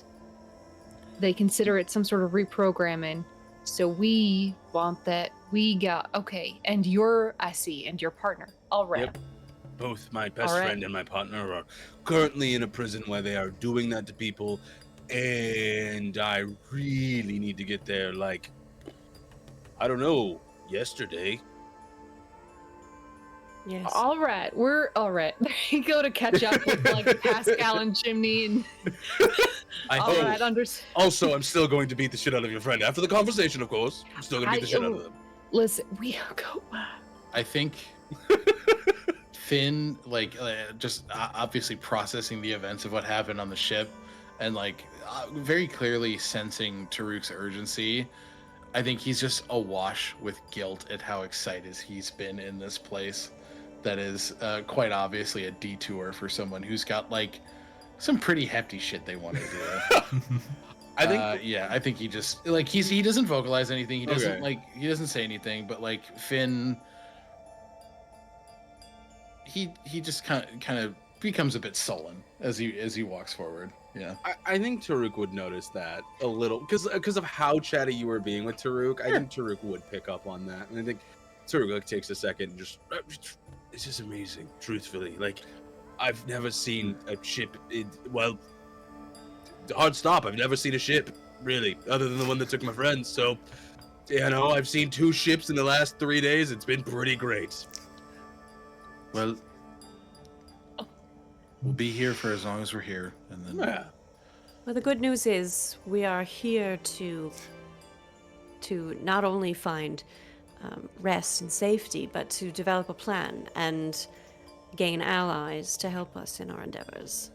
Also, I mean, I'm worried, of course, but Whit and Sid are badasses in their own right, if you will. Sydney could probably make a potion out of literally anything, and I mean that, and it would probably do anything she needs it to. And Whit is one of the most conniving and smart people I've ever met in my entire life. So, most likely, they're fine. That's what I have to tell myself, and that's what I'm going to stick with. Don't worry, we will get to them. No, I'm not. I mean, I'm worried, of course, but We can tell. It's going to be all right. We just need to connect with our friends here and figure out what the best entrance is going to be. How do we get in?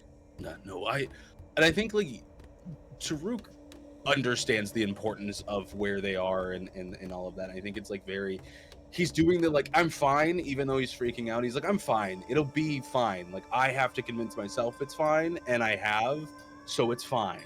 Type of talk around the situation. So, is there a room that we can go to, perhaps, to gather ourselves?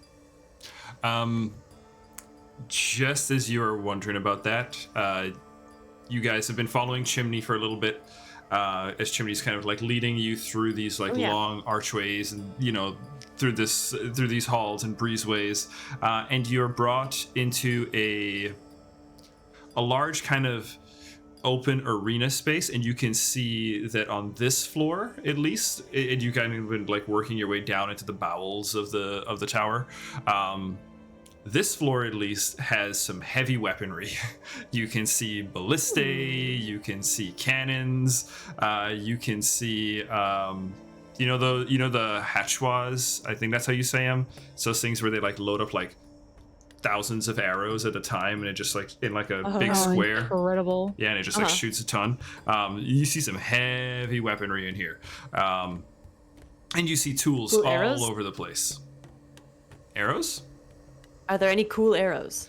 That's a great question, because Chimney pulls the group of you and says, all right, guys, welcome to my workshop. I wanted to thank you for taking care of Zen. We got split up, and Zen told me that there was some business with the cult, and I was gonna come back for them, but you guys saved me the trouble. So you looked out for my buddy, so I want to look out for you guys. So I got you some stuff. You can take some of these. It's just stuff I've been working on, and I mean, here. Cress. Or actually, no, hang on. Let's start with Taruk. Catch. And just starts to pitch out to you 1, 2, 3, very quickly.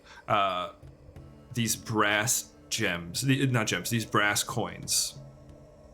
Oh, Tail grabs all of them. Yeah. Taruk doesn't move his hands. Yeah, He's perfect. like, Yeah, as they're coming towards you.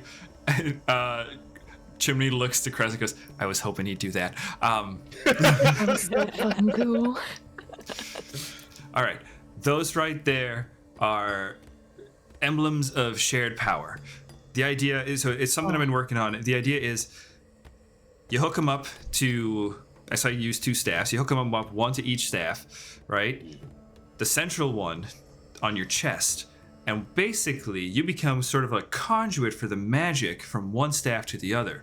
So any sort of like enhancements that you put on one staff automatically apply to your other staff. Cool, I like that. That's ooh. I like you. We're going to be friends. Trust me on that. You're really cool. I'm glad to hear that. Oh, and I think as he does that, he goes, I don't know if this is like a customary thing. I did find this. I don't know what it is. And he pulls out the little rune that he got off. Oh, yeah, he pulls out a rune stone. I don't know what it is because I yeah. just grabbed it. Never looked at it. Yeah, Finn, you see a rune stone in I don't know what this is. in Taruk's hand. I'll take a look at it and I'll see what I can figure out. Flips it over to you. His one leg is already pushing the staff up. His arm is grabbing it. He's attaching the stuff to it. And then what do you want me to roll to see what this is? Crafting or occultism, please. Please. Okay. It's gonna be crafting. Oh, is that what it's gonna be? 27. 27 on the crafting. This, my friend, is an Earthbind rune. If you hit a thing that flies, it stops flying. Okay, Finn relays that. Oh. That could be very useful given the abilities of the Axiomites. Sorry, I spaced. What I was looking for a GIF. Something that flies, if you toss the rune at it, it becomes grounded. No. If you okay. It's a weapon rune. So if you put it on a weapon and the weapon hits the creature, the weapon can ground the creature. Oh, shit. Okay. Oh. Yeah. Anybody got a boomerang? Oh shit. I got a shield I Chimney? throw. That's true. That's true. I look at you and go, There you go. it's a gift from me. Very generous. That's awesome. Speaking of gifts for Finn, Oh, no. this is for you. Pulls out, reaches behind the table, the counter, and pulls out a giant cloak. says, all right, so it's a very sturdy fabric, but it is a rather like deep red as well. It's kind of got it. The way I can kind of describe this cloak, Finn, is it's got a little bit. It feels aggressive.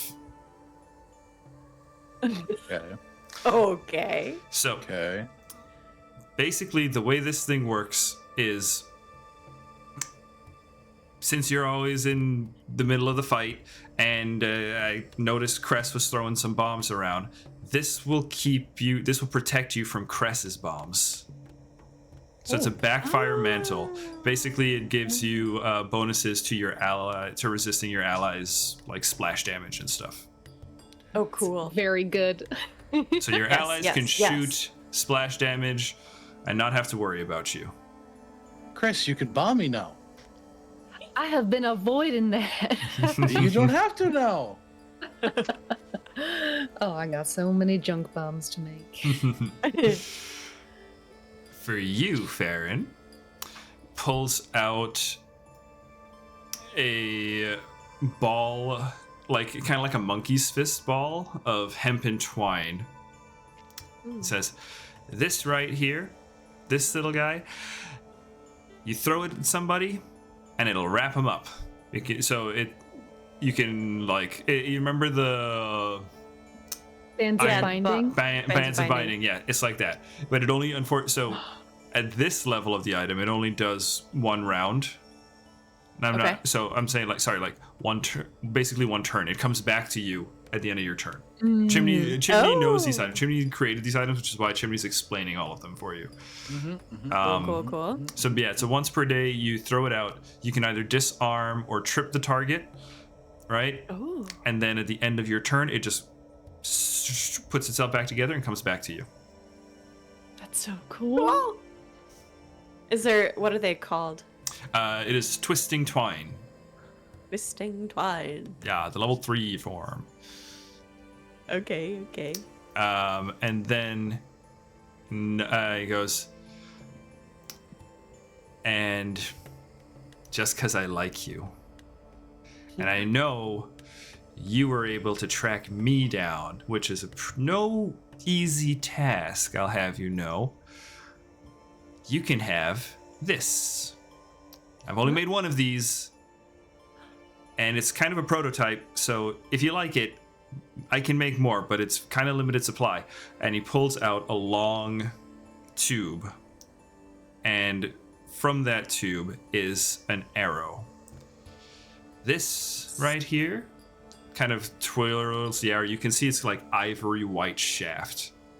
It says, this right here was made from Veritas's own feather. Oh. So this is a rock shaft arrow. Rock shaft arrow. What it does is if you shoot it and you hit the target, you can cause it to attempt to save. And if the target fails, you pick them up and move them 10 feet wherever you want, 20 feet on a critical fail. That is awesome. So you have an arrow of carry people away. Yes. Oh my goodness, this is fabulous. Thank you. Like I said, limited supply. Use it wisely. Okay. On folks you can retrieve it from. And then Cress says, this one I had to go raiding Axne's closet for, but I found something that I kind of like, and pulls out a cloak. There's a jingling as it pulls out a sky-colored cloak that has sort of white clouds imprinted along the outside of it. This is an aerial cloak. So aerial cloak gives you some bonuses, gives you some item bonuses to leaping and acrobatics to maneuver in the air. And also gives you the ability to parachute should you fall. Oh my gosh, this is gonna be... You saw me that one time on Cuthbert when I just kind of left the saddle, didn't you? Mm-hmm. I didn't know anyone saw that. Figured this will make sure you don't break your neck. Thank you very much, Chimney. That's amazing. Hey, thank you guys. Sin's one of my best friends in the whole world. Thanks for looking out for him. Okay, so you guys got your loot. I'll just kind of give you a quick summary of the tour because we just kind of keeping it on the clock here. A few other rooms that you get to see. There is the so there's the operations room and the sky room that you guys were in. There's kitchens and a feasting hall. There are living quarters. There is Chimney's workshop, which is also kind of like an armory. There is a laboratory that is run by Pascal that is locked, and you are not welcome. It's good to know that you and Anatole still get up to that. We do find ways to pass the time. God, what is this voice? We do find ways to pass the time. You guys do also find that there is a brig and prison as well. So, do you ever need to capture people? No, it's empty actually. Okay. But should you ever need to capture people, you do have a place to store them. All right. It's always nice to know, I think, as a party. Yeah, I mean, Chris is like, we know that Madame Zadok is under control. She's not acting of her own will. Maybe if we can spare her somehow, the space might come in handy for a little bit. Mm-hmm.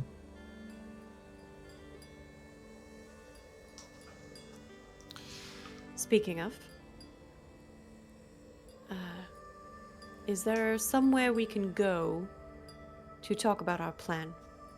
The last two rooms, there's a throne room and there's a war room.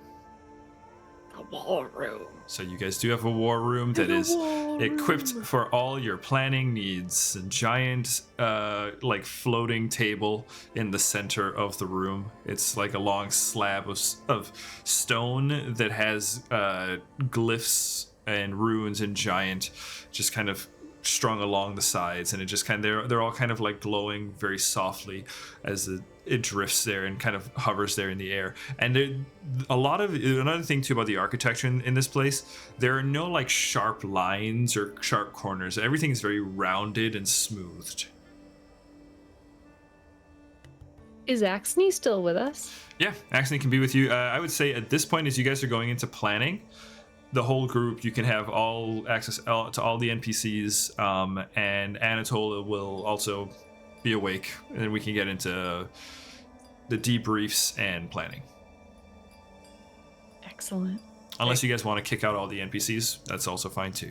You can do so. I think we need them. Yeah, I think we need everybody. All right. Everybody I'm is not gathered. crying. I got an eyelash. I'm so sorry. I'm No. like being baby over here. So All Okay. let's plan our approach. Who knows the grounds best? Would that be Pascal? It's hard to say. I think the first thing we might want to do is lay out everybody's goals. Sure. I think that'll help us decide on the best approach.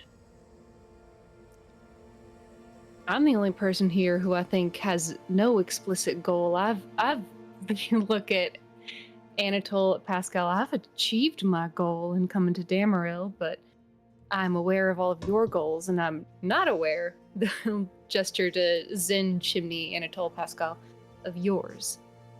But I imagine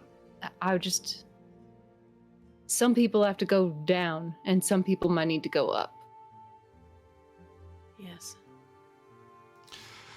Yeah. Anatole at this time is kind of sitting and doing a lot and just kind of listening to everybody as they're talking, Zin speaks up and says, yeah, I gotta admit, I was a bit disappointed with our reception in Dameril. That one fella, Captain Magnus, to be quite honest with you, Cress, I don't really trust that one. And then there's the hobgoblin with him too. She doesn't seem to be very cooperative. She's not. But I think they've been through a lot, and Magnus was working against the Crimson Circle to retake that town. I think he may have been a little hostile towards you, thinking that you were members of that group. But I understand your hesitance. What were you looking for in Dameril? Honestly, we were just coming in before the Citadel, just making sure, just scouting the area, making sure we had an idea of what to expect.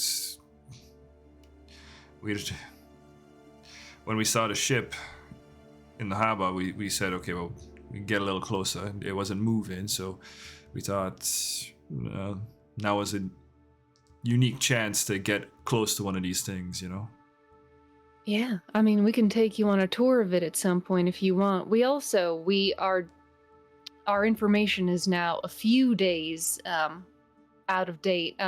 Cress will pull out little, tiny, treats for animals, and they will stick them on the map where all of the Axiomite vessels were. Right, so there were 3 up here. There were these over at Zel Adil. There were these up by Finn's home, and there is a huge conglomeration here at this hole in the world. But yeah, they will lay those out. As you draw out the hole in the world, there's all the heads kind of start to lean in. They're like, what? Anatole speaks for the first time, goes, what the hell is that? And Taruk, I would say this is the first time you're seeing the continent drawn out since the Sand Sea, and a giant hole in the center of the continent.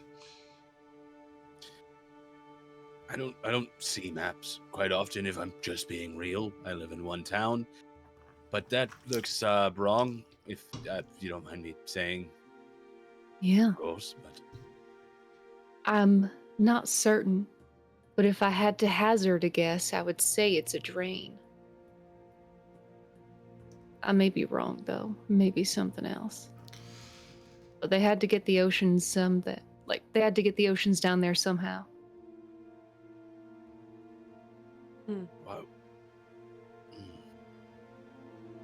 Can I roll survival or whatever you think might be best to think about and maybe ask everyone from where they were at the time of the last wave, the direction that the water was moving? Was it moving towards the hole? Very interesting. Yeah, I would say survival seems good here. I would say this is a tricky thing that you're trying to pull together. What's your rank in survival? Master? Perfect. Okay. Yeah. I would say we're going to kind of do this almost like a little ritual kind of thing.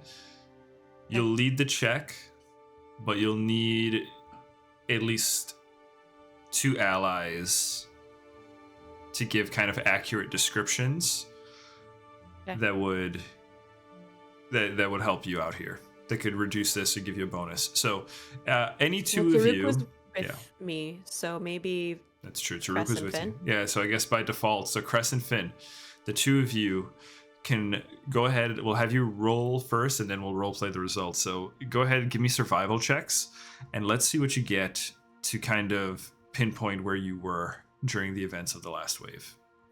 I got a 29. 29, Finn. I was going to say yours is actually really easy to remember because it haunts you in your dreams still. Yep. That's It never leaves me. Exactly. Yeah. You can I vividly. can't show you where I was. Yeah. I can't show you because that reveals a big thing about me. Yeah. Oh, no. That reveals my town. That's true. I wouldn't have told you. 23. 23 for Cress. Trying to remember. Cress, you were abducted. I was being attacked. Yeah, you were abducted. In that night, yeah. Yeah. On a river, so I actually did see the motion of the water too. True. Okay. Yeah. Yeah. Uh-huh. Okay. 23 for Cress. Okay. Farron, let me take a look at a table here. Hang on. Let me look at this table. Let me look at this table real It's quick. Cedar. David just goes, Okay. Looks at his desk. He just goes, Okay. that's a nice cedar table. That's right a good structure. 34 leg. Seems supportive. Okay, Farron, I have the DC. Go ahead, roll your survival check. I'll tell you what the DC Alright. is first, just so you can know. The DC is Alright. 26. 26? oh, that's easy All right. peasy. I need a 10 or higher. 50-50. Okay. Wow. Roll it. You got this. Hero point. No. Again, I said you've got this. That was it under Yeah, 10? again, Under again, 10? again. What do you mean again? You haven't rolled yet. You haven't rolled yet. This is the first time. 11. That's a 27. 27 is a success, Farron. First time. You also get to First recover that time. hero point because I'm going to grant you one for Yes. this. You are correct. It does look like you can kind of Let's go. Triangulate. triangulate. Thank you. Yeah. That's the word. Triangulate into the giant hole. Farron is literally triangulating with the twine that she just got. we're wrapping red string theory. So, yes, I think that what we've just discussed supports your theory, Cress. Must be a drain. Well, that doesn't. It makes sense, but it doesn't make sense because why would you put a drain in a place where there's no water and then push the water there? Well, the question is, where does the drain go? That's also It the question. goes- Well, I got the answer for you. It goes to the city of O'Shea, in the center of the planet, where the Council of Malstru, who call themselves the Inheritors of the World, the Aboleths, worked in conjunction with the Axiomites to relocate the planet's oceans to the center of the world. It explains why our night and day cycle is broken. We are now totally locked, as I understand it. Mm-hmm. I want to be so real because this is very important. I have no clue what half the words you said were, but I'm gonna go with it. All right. I think Cress So- looks to Pascal. Did what I say made sense? Pascal looks over to you and just kind of. That makes a lot of sense. All right. You wouldn't say it if it wasn't true. And Anatole kind of arches an eyebrow at that as well, at Pascal agreeing. He goes, all right. So, So how can this help the immediate mission at hand? hmm. Or does it, even? Well, what we've just discovered is that the Also, that was people Patrick. Hi, holding. Patrick. Hi. Hi, Patrick. They say hi, honey. Patrick. Patrick.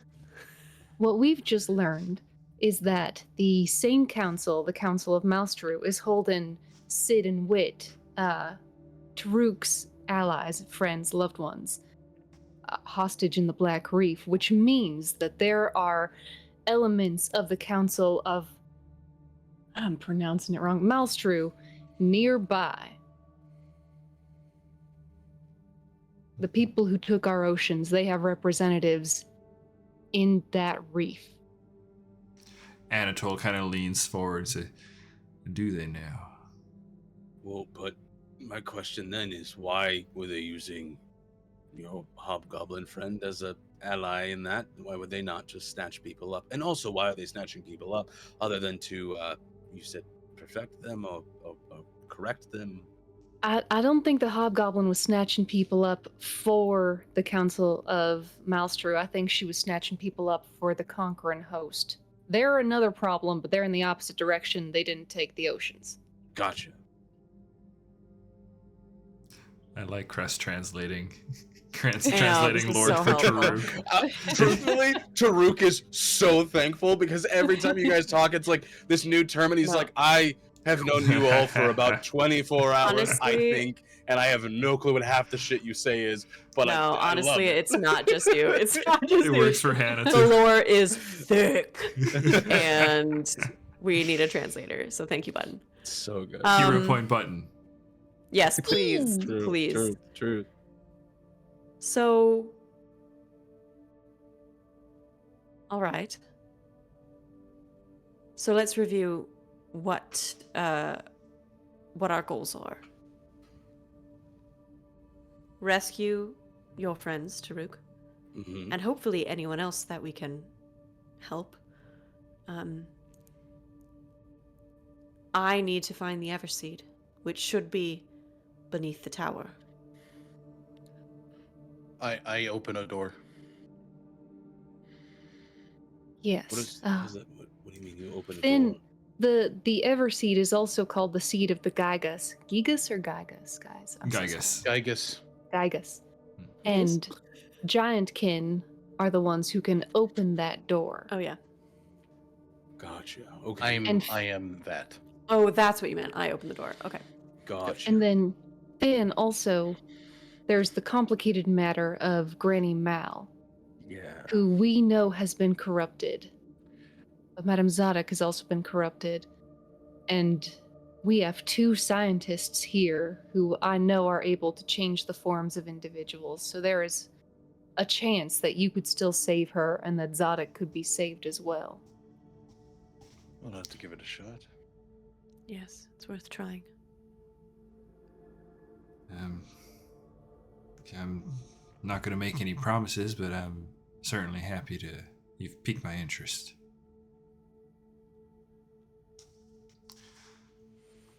So it sounds like to me we've got a prison full of people, and we've got a tower with a treasure, and that's where your enemies are holed up too? So, we have killed Axiomite Exigent, the Lord of the Fractal. His fractal is now defunct in the Tower of Damaril. We've got some folks hanging out there. That said, of the 2 remaining Axiomites in this area that we know of, Axiomite Adra, the Keeper of Knowledge, and the Philosopher, I have reason to believe she might be doing work in the Black Reef. And then Axiomite Valu, the leader, I think maybe holed up in that tower. I don't know if we want to go out of our way to engage them, but we would certainly need to be prepared to do so. I think our goals are such that stealth would be wise. I don't know if it's achievable, but it'd be wise.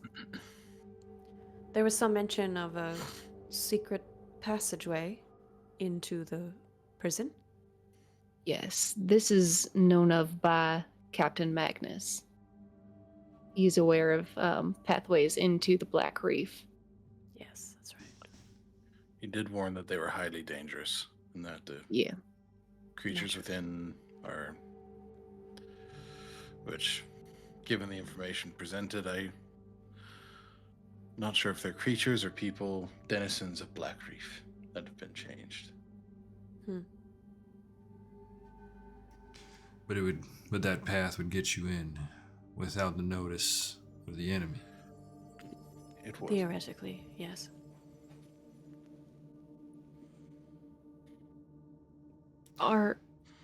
Pascal, you told me to meet you here. Did you have goals at the tower? Truthfully, looks to Anatole, who nods to him. Our goals lie somewhat deeper inland. This was a convenient place along the way. Notable town, so it served as a useful meeting point. But our goals lie deeper in the basin of Briantara, which is the kind of the lagoon kind of shape. Really, as Pascal kind of points on the map for you, this is actually just to the west of the Ironwood. Yeah, Cress remembers too the Asturians who were displaced.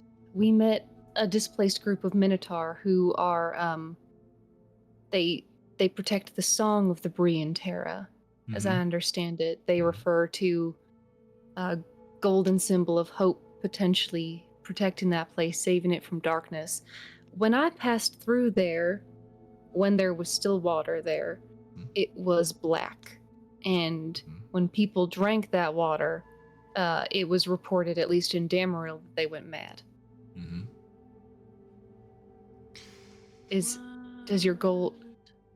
Are your goals related to There's so much going on. Toxicity or something else? I'm sorry, No, I'm like good. trying my best. You're good. No, you're killing it, button. Anatole says, my dreams tell me that there's something there for me. They're rather cryptic. I don't know exactly what I'm searching for, but I know that it's in that basin. All right. And it's the dreams of the reincarnations telling you so. Correct. Do they say, have they been there before? I'm not quite sure exactly what's the connection. I just see images of the Ironwood. And then I'm looking out over the coast. I think I know what I'm looking for is out there. What I'm looking for, I don't know. But you said that the coast of the Ironwood, though, that's where your visions are taking you? Yeah. Something off the coast is calling to me. Where's the savannah in relation to all this? South of the Ironwood. South. Mm-hmm. Well, if we need to go to the Ironwood, I'm pretty good in that environment. Finn's pretty beloved there too. Oh. Well, that's handy. If you could get a map of the Ironwood, I might be able to point it out. I know it pretty well. Like, I've spent most of all of my life in the Ironwood, and I have it mapped almost to a T. Well, that's mighty generous of you. Rest assured, Elder Taruk, I'll be willing to compensate you for your services. Sure. The world's kind of bad, and I'd rather just you help get my girlfriend and my best friend out of prison. If I'm being honest, that's kind of what I want. But if you want to pay me, that's fine. I'm not. He smiles and he says, "That's exactly the kind of payment I was hoping you'd request." Great. No, when it comes to the Ironwood, you don't know what specifically it is you're looking for there. No. Sometimes dreams are clear, and it's like I'm reliving a memory. Other times it's spotty. Leaving it up to things that I think I'm supposed to interpret, but... Would hearing, like, something off the coast of the Ironwood, would that spark anything in my mind of, like, notable things in history around there, or, like, notable moments I would have known about, or even post wave, like, notable things out in the distance from the Ironwood? No, not on this one. Sorry, man. No, that's valid. I just wanted to see. Yeah. I do want to caution that I think there might be a chance, given that the Council of Malstru is fucking with the Black Reef, they might also be fucking with the Brion Terra. I don't know for certain if they're what's causing the poisoning there, but there might be hurdles in your way in seeking out whatever is calling you. And they might be substantial. Well, it sounds like one way we can find out is asking those folks holed up in the Black Reef. I agree. See if they've got an idea of this black water that you saw.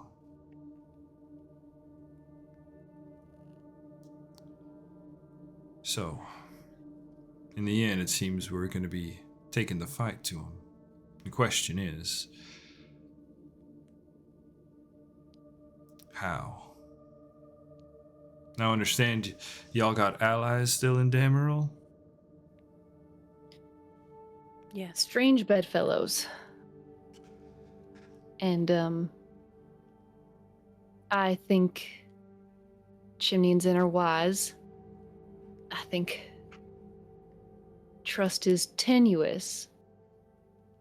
And so far, we have helped them. We helped Captain Magnus recover his town from the Crimson Circle, and we helped Nixus recover Mug and Lug, her allies. That said, Captain Magnus seems eager to make allies and wishes to care for the town of Dameril. Nixus,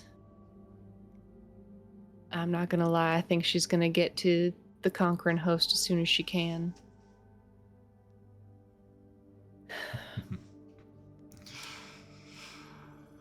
Well,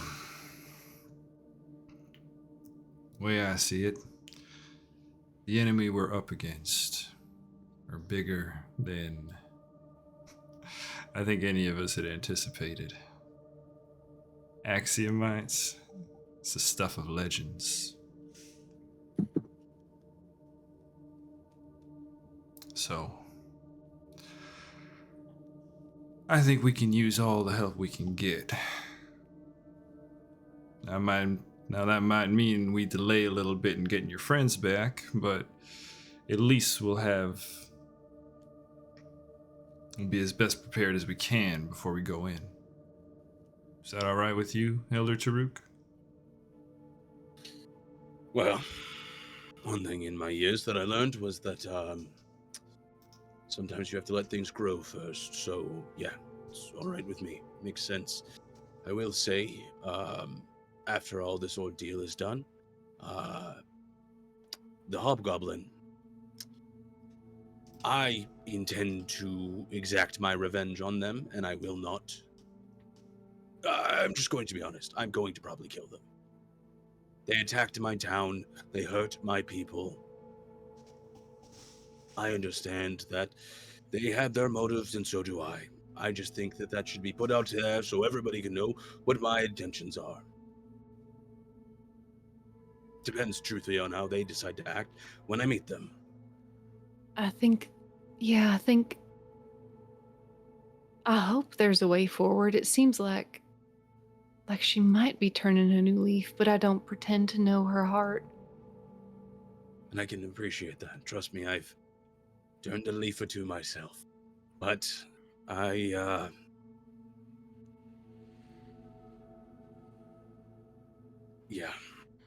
And I think it's very evident on his face. It's hard for him to even talk about this. Yeah. Mm-hmm.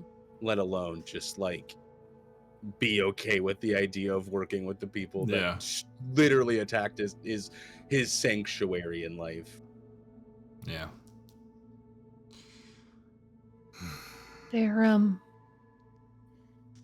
also may be, how far are the brine dunes? Several miles. Give me a look. One sec. Ooh, Brian Dudes, how far would you be? Holy shit, I forgot how big the map got with the jump over. Brian Dunes, actually not too crazy.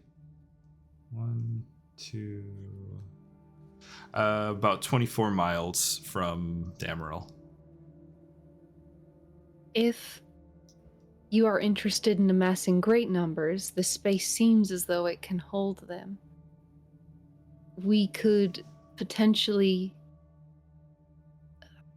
seek an alliance with the displaced Historians, who know the Brian Terra, Anatole, and who may be willing to exchange aid here in order to protect the Brian Terra, which you are set on heading toward anyway. That's good advice. All right. Wasn't there also Mm-hmm. Axne, perhaps you know something of this. We've been told there are giants. The marsh Nearby. giants. The marsh giants. I'm afraid I hail from rather distant lands.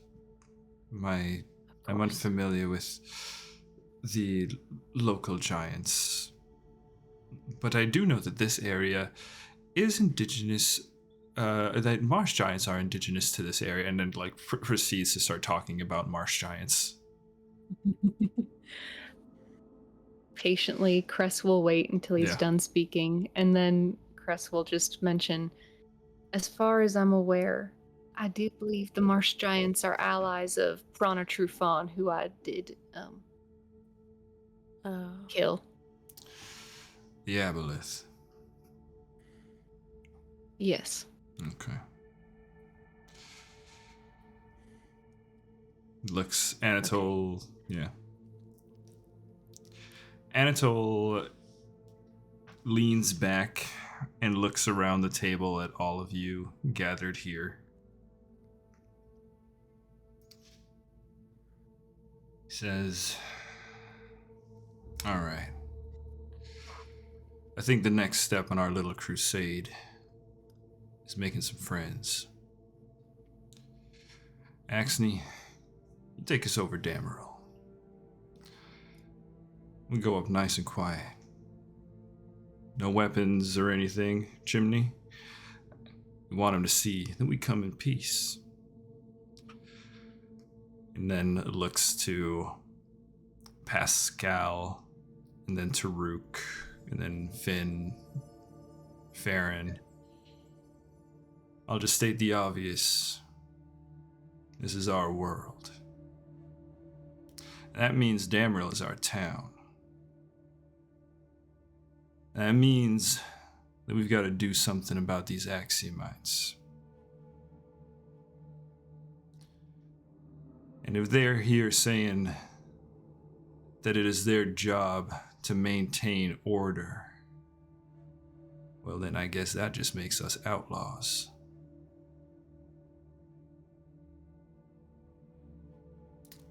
Y'all in?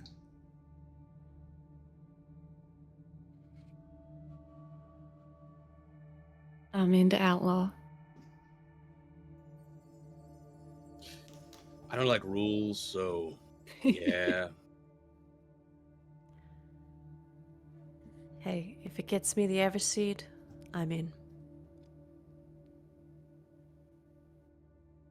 I think Finn has just been listening more than anything. Mm-hmm. He nods.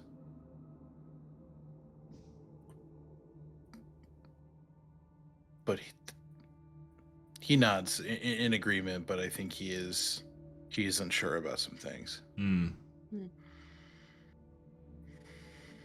think in stark contrast to Finn, Cress remembers saying, "Let chaos reign," about the same axiomites. Mm-hmm. And they feel absolute alignment.